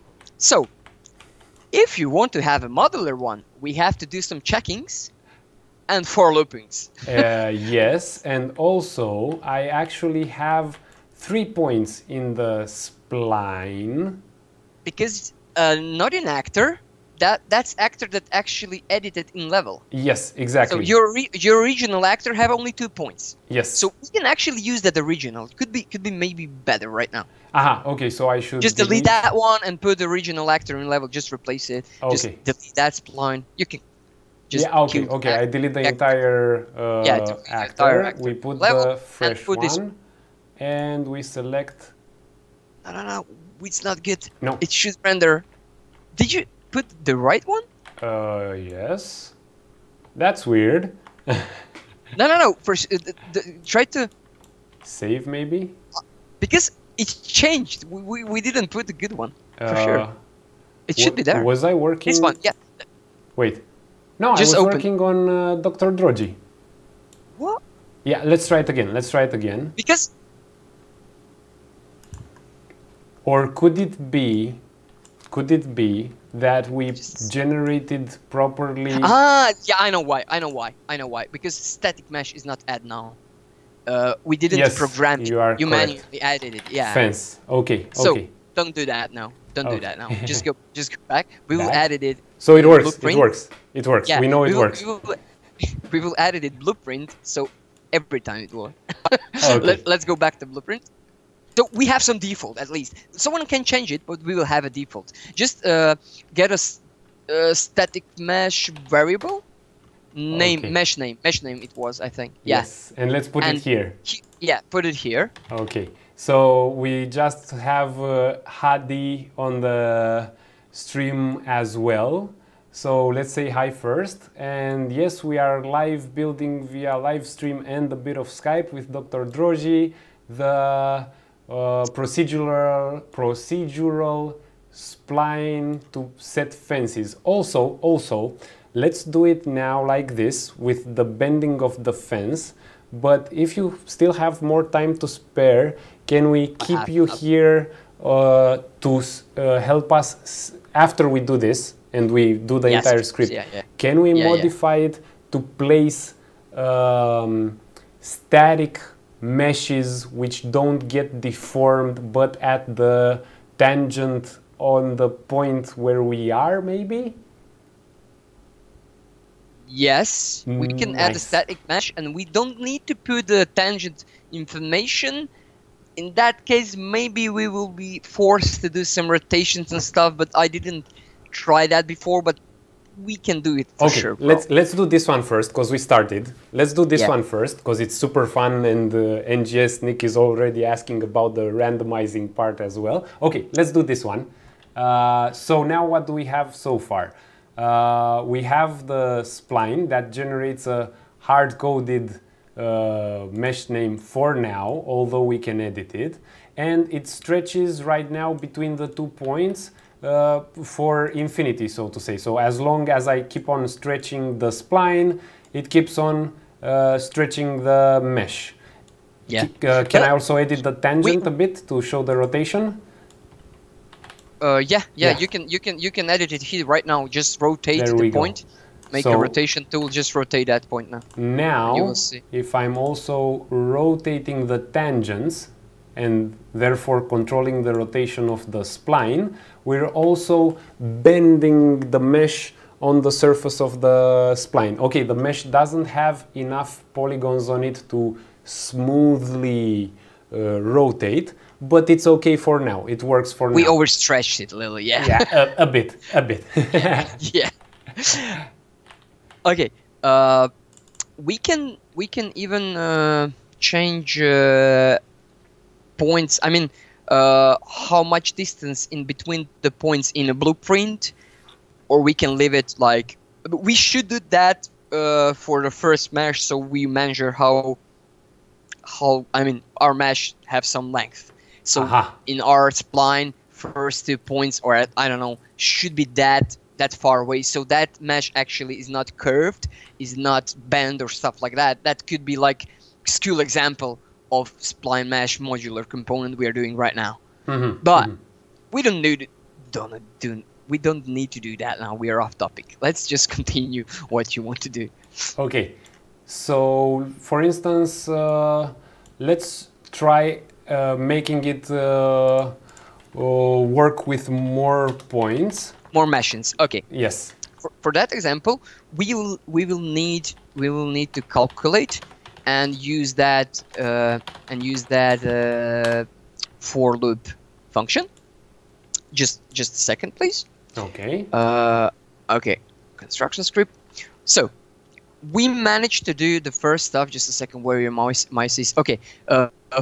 Our for loop right now is just going once. Just a second. Last index. We even didn't make it more, and we will change that now. We will have to add more components. Okay. For just a second. For loop. For now, if we have 2 points, we'll just go those 2 points. Yes. And if we want more points, and for every single space in between those points, we need to make some checks, so we can add what mesh we want. We can randomize like those guys want, or we can just add the same mesh or whatever. So our first goal should be try to make it so all other meshes, if we add 100 points, that all other meshes of all those points will add the same static mesh we added right now. So let's quickly add the point just to show what happens now when we duplicate, or was it create? Create on the add spline point here. Okay, so what happens now is that our blueprint doesn't know the it doesn't know for the next part. Let's keep it like that now. We will fix it. Okay. So our goal is to make a mesh in between points 1 and point 2. That's the second and the third point actually in this spline. So we can explain to the viewers. This is a 0. This is a 0. This is a 1, and this is a 2. Okay. Yeah. In between 1 and 2. That's actually second and the third, but it's called in the blueprint it's 1 and 2 because it starts with the 0. Yes. Everything minus 1. Okay. Welcome to programmer talk right there. Yeah. So remember everyone, programmers start counting, and actually software itself starts counting from 0. So we call it 1, 2, 3 because we're humans and that's how we count, but Unreal Engine actually counts from 0. So if we actually go back here to the blueprint, the first index automatically starts with 0, right? And the last index, that's why we set it to be the entire number of spline points, which is 2 minus 1. So we get from 0 to 1, we place our mesh. Yeah, but we were wrong about that. I will explain why. If we minus 1 it, the 3 is total number of points. Minus 1 is 2. And our last index is 2. But static mesh does not start on the last point. It starts on the point before last point. So we need to make those minus 2 as it was before. Okay. Okay, everyone who doesn't understand, just when video will be out or something like that, just repeat it and re-listen. And I can explain here. So okay, we on the spline. If you want, yes, I will explain. Yes, please. Okay. we have 3 total points. First on the left, second in the middle, and the third on the right. In integer, in program, he called it like first on the left is a 0. Here. In middle one, it's a 1, and the 2, it's on the right side. Yes. And if we take all those 3 and go -1, we get the number 2, which will go on the right side. So our last mesh will start on the last index, and that's not correct, because our last mesh, in our case, have to start in the middle. Oh, okay. To the last one. Otherwise, our last mesh It would won't be render. placed here, where Yes, I and actually selected the point, and it will not render because it will not have... there is no information where to render. So the right approach here is to go -2, and then it will always start 1 point behind the last point. Yes. I don't know how to explain it better in It's English. a very good explanation, and NGS Nick is actually imagining this in C++. NGS, I actually have a feeling it would be easier, because there when you do the for loop, you already start from 0, and it's super clear, because that's how you initialize and read the variables, just saying. Yeah, it's same here, but you just need to understand it. It's the same shit as C++, sorry for But you have to swearing. remember this. If you remember this, you're set. Okay, so... Yeah. So change that to -1. To minus... To -2. -2. -2. Okay, compile, and our for loop should be generating 2 meshes right now, if I'm correct. I beg to differ, but let's see. No, -2, yeah. Not yet. Okay, let's try adding an extra point, just for the sake of the conversation. Okay, yeah, do that. Okay, so unfortunately, no. And I think do we have to pass the spline point index? Yeah, I know why. Because we didn't add information on those points, start and end points and tangents and stuff like that. Yes. So we just make it happen, but it's invisible because... Yes, here. Because those points use the same information for the first one. Okay. Because we didn't make our stuff. Yeah, okay. We need to change those points that going in point index 0 and point index 1. So we will connect the information from the for loop, index information. Okay. Go to the for loop. This one. No. Go back just a second. I was looking for the wrong screen. For loop, yeah, this one. This one, and just for start, connect those 2. We will do our math right now, but just you can connect like that. Okay. So we need to think here. That's what I was afraid of. No, it's okay. We will make it. There is no question mark on that we won't make it right now. We will. We have to.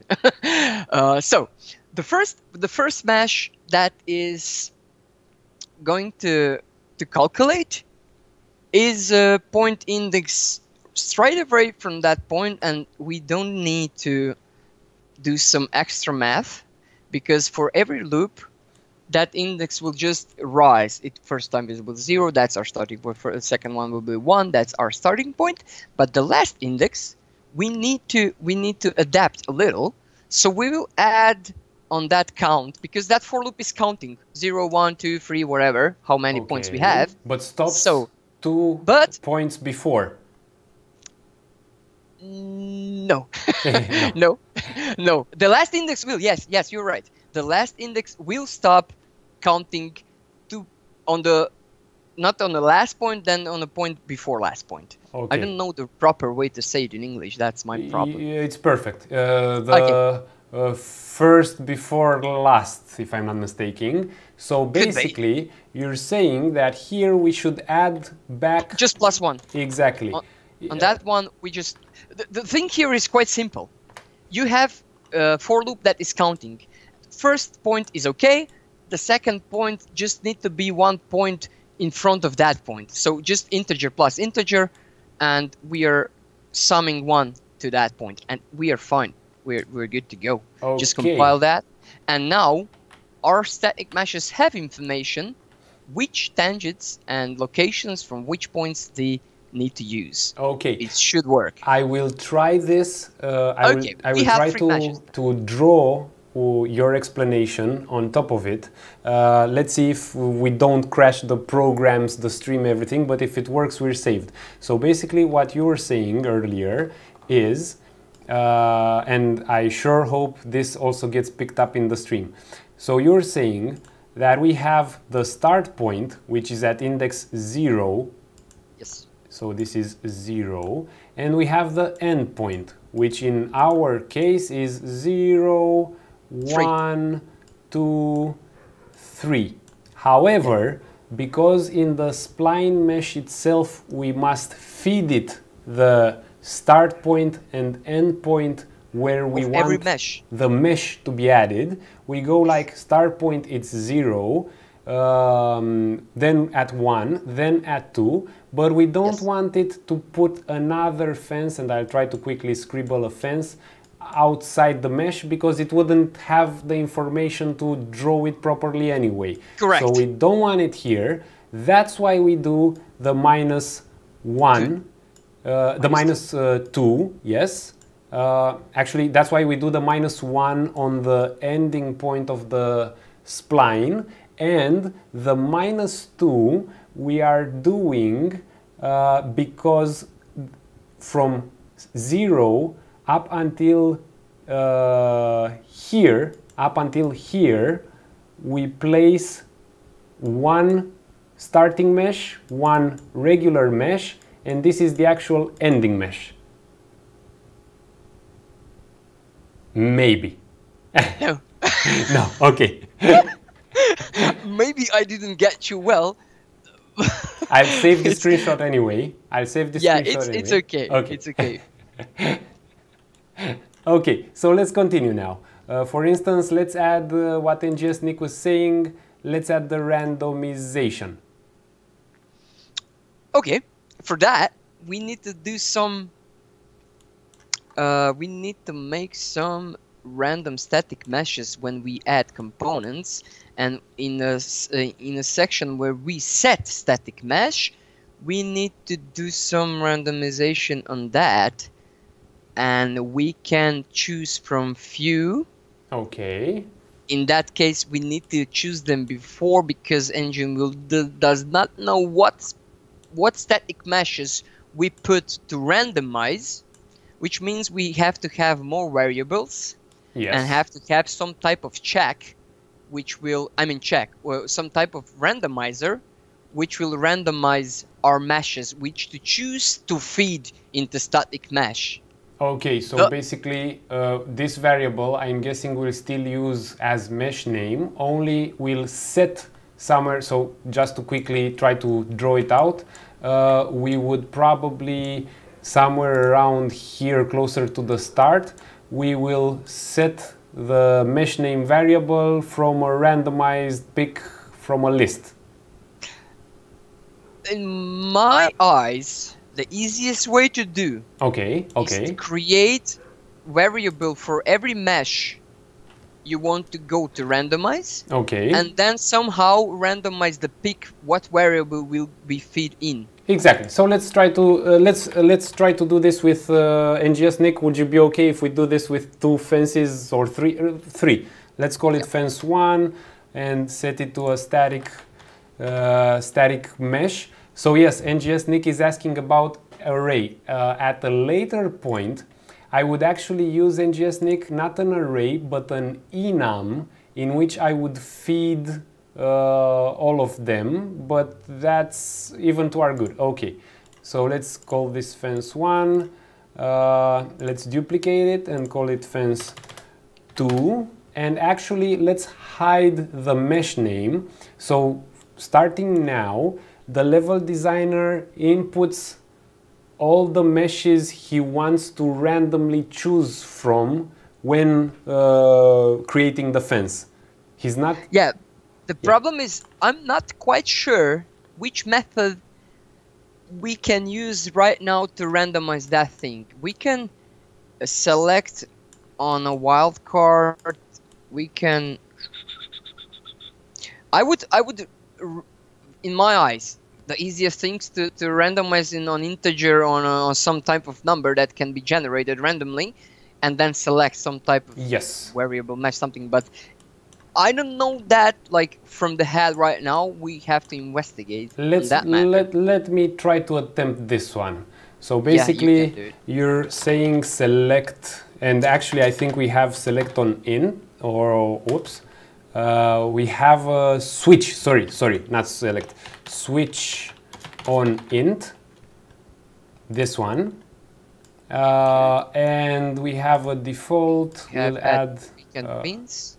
There we go. Let's create an integer called number of options. Okay, this should be an integer. We'll just strap it in here. Okay, let's make it 2, because I actually, NGS Nick, if you remember, I actually almost failed with this one a while back. So now when I'm adding pins, because the number of options is set to 2, it should give me exactly, again, just as I failed the last time, one more option. So I didn't listen to what Dr. Drogi was saying like 3 seconds ago. So if we want to have 2 options, which is 0 and 1, the value of the integer should be 1. Okay, let's remove this execution pin, and now let's do a random select or something like that. Random int, sorry, a random integer in range. And NGS Nick, you definitely remember how I got burnt on this one last time. So check this out.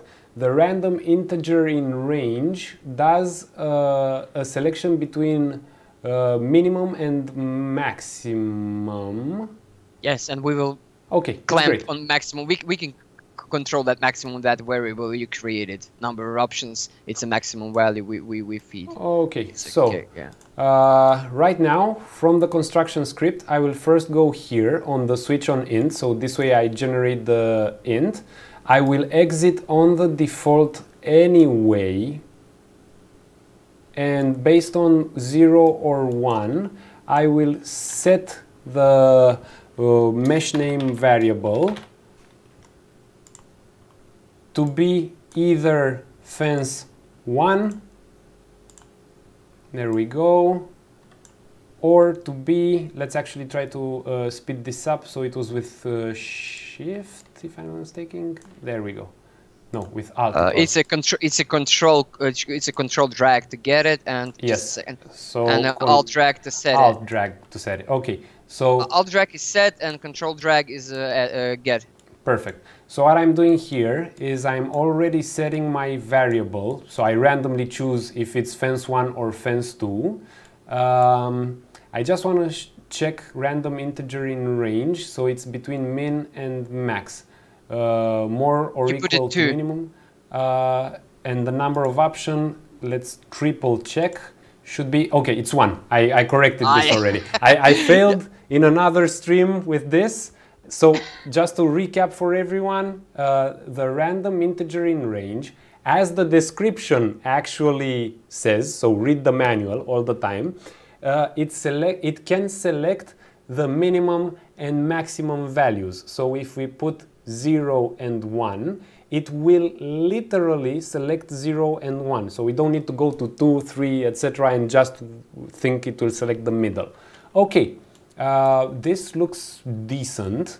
Yeah, we didn't just need to put that information of which static mesh variable is called to the set static mesh. Okay. Just remove that mesh name and feed that information through, and that's it. Okay, so it should be. Actually, I think it's okay. You're setting mesh name. It's good to go. It's good to go. Yeah. Yeah, cool. It's good to go. It should be good to go. So right now we're still getting an error because we didn't set anything for the fences, but much to NGS Nick's happiness. Don't set it here. Fence 01 and fence 02. So let's save. And technically, if I should move it, maybe. Just make it in a blueprint. Okay. Those sets. Yeah, those sets. Fence 1 and fence 2. Just set it in a blueprint, here. and then try to compile. Okay. Oh, you're setting mesh. Because I hope that mesh name is actually changing a mesh. To be honest, I really don't know if that's it doesn't. Okay. My bad. We broke something? My bad. So the new mesh is mesh name. We're doing yeah. And we forced it to be fence 1. Yes, Before? because we were using the hard-coded Yeah. hard-coded thing. So it's not changing. If it's changed, it will work. Let's see. Here it should be clear. Let's try it like this. We will print string that shit out. Right, starting now actually. Okay, so let's see what we're doing wrong. Just print string those. I don't know how switch int works like from now. I should read it, but I'm not sure if all those pins fire all the time. Is default pin firing every single time? Yes, because I had the problem with this one in another attempt. So if it's in the construction script every time, oops. I would rather print string not directly from here. I would rather print string just get the mesh name, like on the end or just here. That print string that one, yeah. Because okay. that one is fitting in, yeah. Otherwise, we would have a good print strings, but print string that one down there. Okay. So we'll print string that one. Wait, I have to split it first. So up like this, and from this one I go also here. So don't worry about it. It's messy, but that's how it has to look sometimes. You have to break some eggs to make an omelet.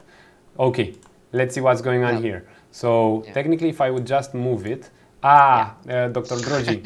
We need to have events to do that. Fun times on the stream. So because we're in the construction script, not at runtime, we can't print string. Okay, let's simplify even more, because I'm sure we can do it in another way, which would be, let's do this one. So I have this static mesh, which I set to be fence 1, right? Yeah. So I just hard-coded it here. I put here fence 2. Yeah. And we randomize here, and don't worry about the variables, etc. At least we'll get a mesh to show. So I wax all of this switch on int, I will put here, 0 goes here, 1 goes here, the switch goes here, and and I can already spot my mistake. I was linking the rest of the execution on the default pin, not on 0 and 1, which are the actual options. So after I've done all that, the logic, so this was the mistake. I was linking the default pin on the for loop. Anyway, for the sake of entertainment, oops, I forgot to mention a mesh. Target, you have to target the add spline mesh component and those meshes. Yeah, that one. Okay, like this. And now works. Should work. So let's see if in this case we have there's a difference. Yeah, we have different meshes. Yeah. So this one is different to this one, and okay, this one it randomized the same as the first one, but that's what happens with randomization.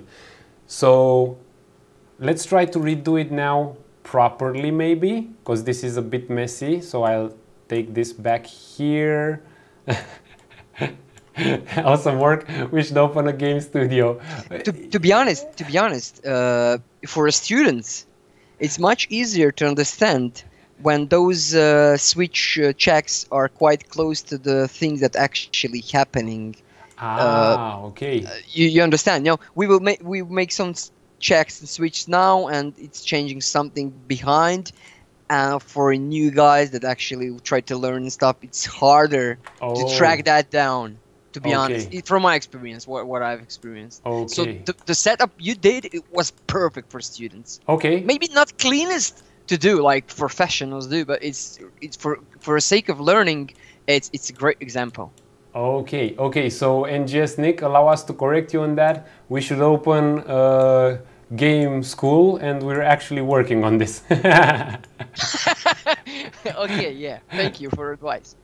Okay, so I don't know if you can also read the chat or if you're only looking in the. I've read the chat now. Yeah. I didn't. I check what you do because it's delaying on a stream and stuff like that. So thank you, and I also need adult supervision. I cannot be trusted with Unreal, so thanks for supervising this. It's okay.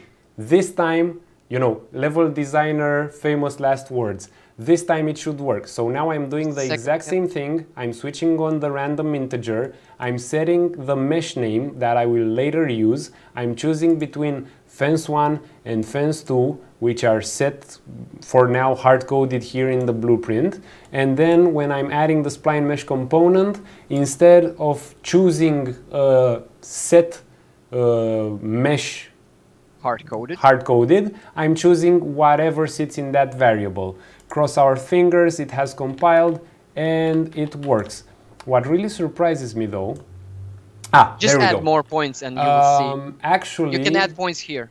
Okay, so let's add another point here, and let's move this a bit so it gives us, okay, and actually you can see it because the construction script updates itself, so reruns every time I do any kind of change to the actor. For instance, just selecting this actor, I don't know how... if you move it, it will exactly. change.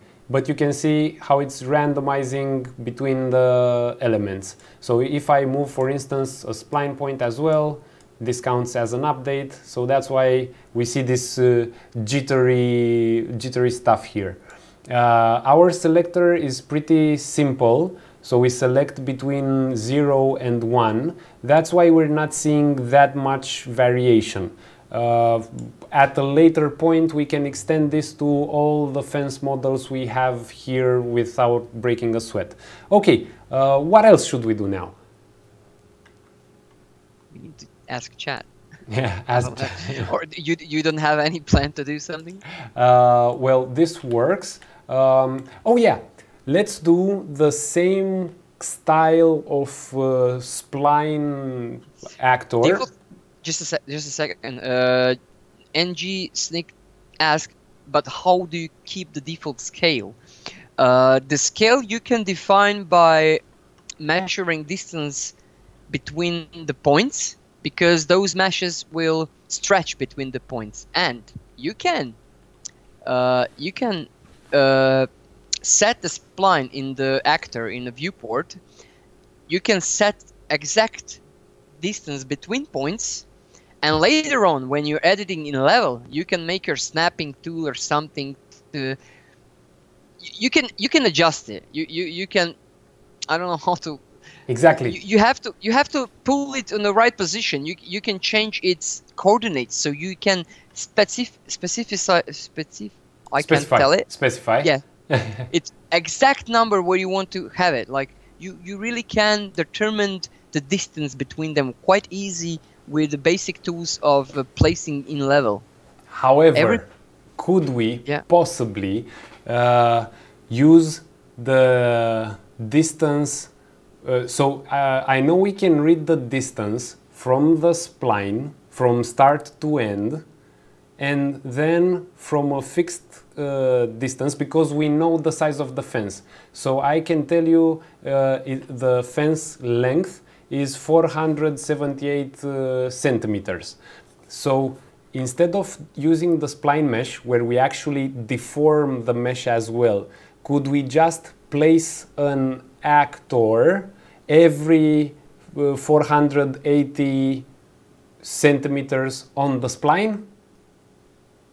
I think not, because spline as a tool is designed to be a spline, and you deform it, you change it.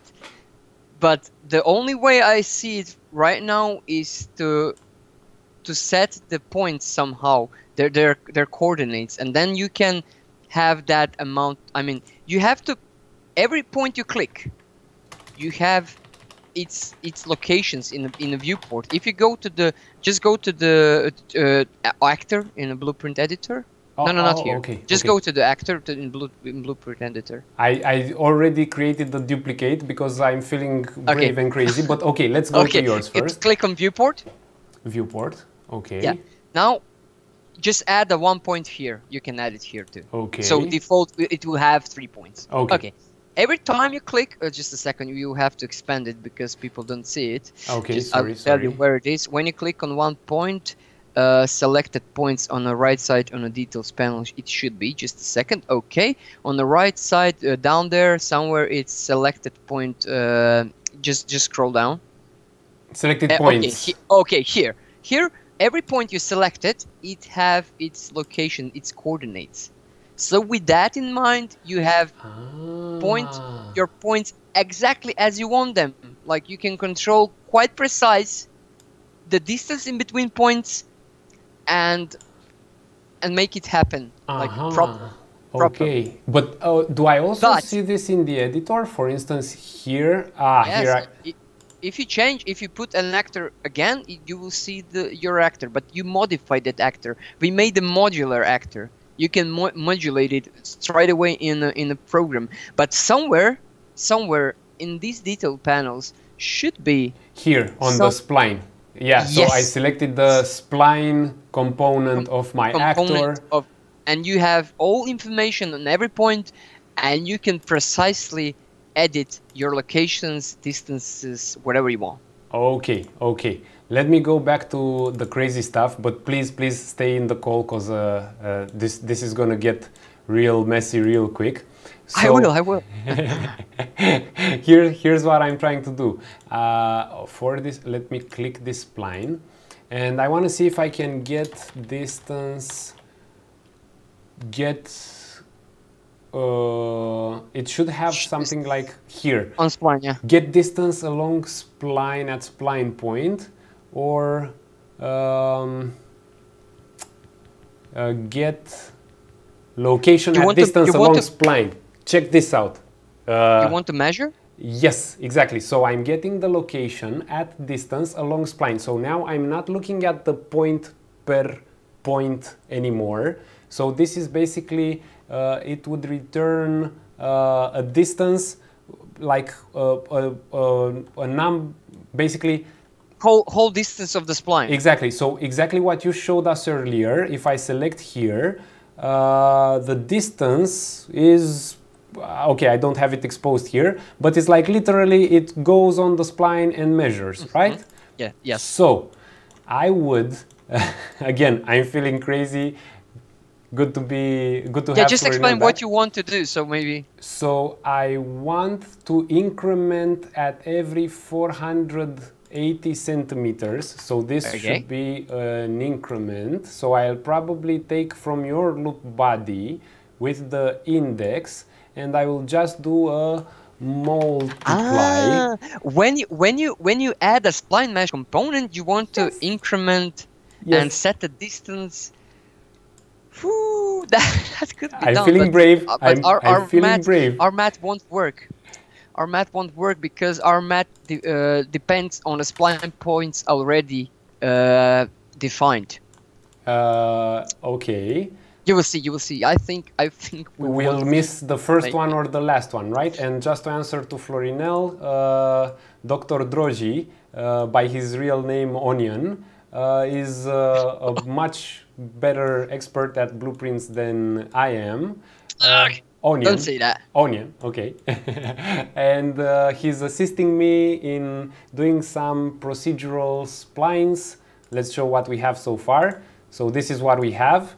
It's a spline that deforms a fence along a spline. But right now I'm feeling brave and I'm attempting not to deform the fence, but just to add the fence at specific distances one from another. Okay, so I'm getting the distance. That won't work. Because of this. Yes. Okay. Because we're doing -2s. Because the for loop works on a number of spline points, and I'm not sure that by the math you're doing up there, like measuring distance and stuff like that, that we will go in a correct way. Because here, but this for loop is getting the it's getting the number of spline what points. You created, yes, and you have to create it manually. Okay, okay. However, if I do, okay, so now I'm going really crazy. Sorry about that. However, if I would get spline length, there we go. I really love it. Keep on challenging, Dr. Droji. Keep on challenging. So I'm getting the spline length, but this comes in as a float. I should probably divide this by my number. So it would be float by, okay, if I could type it right, float divided by float. So I'm divided, the magic number here is 480, and remember this is the length of the fence. So now I'm getting the spline length, I'm dividing it by 480. And you get number of points you need. Exactly. So let's take this one and actually minus something, but okay, we are close. Okay, okay, so thanks again for helping me with the integer part. Okay, so now I'm getting, if the spline is at least 480 centimeters long, I would get at least 1 as a result. This I would then need to convert into an integer, maybe. Yes, I need it because... We need whole numbers here. Okay. So or we need to do some crazy math and make me. I'm not crazy, but like we need to check if number. There is a math option in Unreal. I can't tell right now how it's called, but it counts whole numbers in some part. But we can correct. I mean, we can translate that in integer probably. Yeah, we just truncate. It's bam. It truncates. Okay. So now what am I doing? And I'll actually break off from here and go towards there this time. So I duplicated your blueprint and I called mine Crazy Victor, so it's okay. We still keep yours and we'll actually create another reactor in the world to see if this works. Okay, so we now get the location at distance along the spline, and I would like to add a static mesh actor. So I would like to add static mesh component because it comes in as a component, not as an actor. And the target is here, and the transform, so this is where it goes really wacky. I'm getting the location at distance along spline. Yeah, I get you. I don't know if it returns the world location. It should. You know what? It should. It should. I just put it like this. Yeah. Why am I calling the index here and multiplying by 480 when I can call it from here and multiply it by 480? Please don't laugh. Could I just drag this one here? Just a second. No, I actually need it from here, from the index. Yeah, I need it from here. You will calculate how many points you have, but I'm afraid you don't need to multiply it by 480 because you will have 480 meshes now. No, because I put this in the distance. No. You will have amount of meshes divided by 4. Okay, no. You're okay. You're okay. You get to go. You know what? I'm feeling crazy and brave. I will compile. You need to add some static mesh. Let's add something like fence 01, something. For now, I don't care about randomizing if this works. it should add some static mesh at some point, but probably at the same points. But at the same points we actually had, we have to break the execution pin there to check it out. So I'm a bit worried that. Okay, so I have a mesh. We're good. Yeah, Woo. you have one mesh. Yeah. Okay, I'm a bit worried though. And that's a static mesh that cannot be transformed by the tangents and stuff. Yeah. Yes, and now as I'm you don't need to add this, points actually, just you need to extend it. And I'm wondering, so okay, it kind of works, and I'm super glad I didn't flood the memory or something. Okay, but now check this out. We have the following problem. When I deform the mesh, I'm not getting the transform right, because if we look back in the blueprint, all I'm doing is I'm setting the relative transform, making it from a location. Yes. So to take it up a notch, there. exactly. But you have rotation. No, it's another, if you believe it, it's get rotation at distance along spline. Yeah, good one. So and you just need to pick this from the same location. Yes, and I would need to do. Please help me out, Onion. What's the when I make? You want to make transform? Yes, thank you. That, yeah, make transform. Okay, so I'm getting the rotation from one part. I'm getting the location from another part. I'm getting Scale the return value, putting it here, deleting this, and there we go. Yeah. Wait. You didn't add just get rotation, distance as spline. You didn't feed distance information. Where? Or I'm here. Or I'm wrong. Okay, yeah. right. Connect those two. So yeah, connect here, those two. I connect this one, and you know what? It might just work. For the rotation, I might change the I might need to change the coordinate space to world. But maybe, I don't know. We will try it like this. We will see. Yeah. It works. It works. Because dude, that was fucking awesome. Thank you very much. Thank you very much. That was crazy good.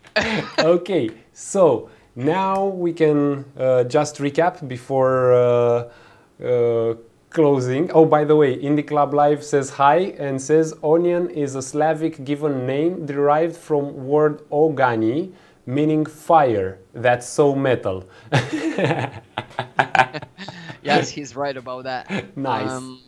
Okay. My father gave me, I don't go off topic. I'll maybe. You can go off topic because we just kind of sidetrack and go off topic a lot in these streams, as you noticed. So now, believe me or not, my father gave me the name 10 years before I was born.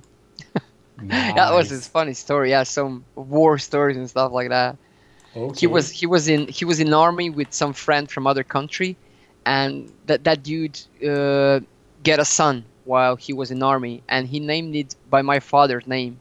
And my father promised him if he have a son at one point in life, he will call him his name, and that's how I get a name. And when I was born 10 years later, he kept his promise, and I was named Ogden. Dude, that's super nice. Yeah, that's super nice. It's a good story. Yeah, it's a good story.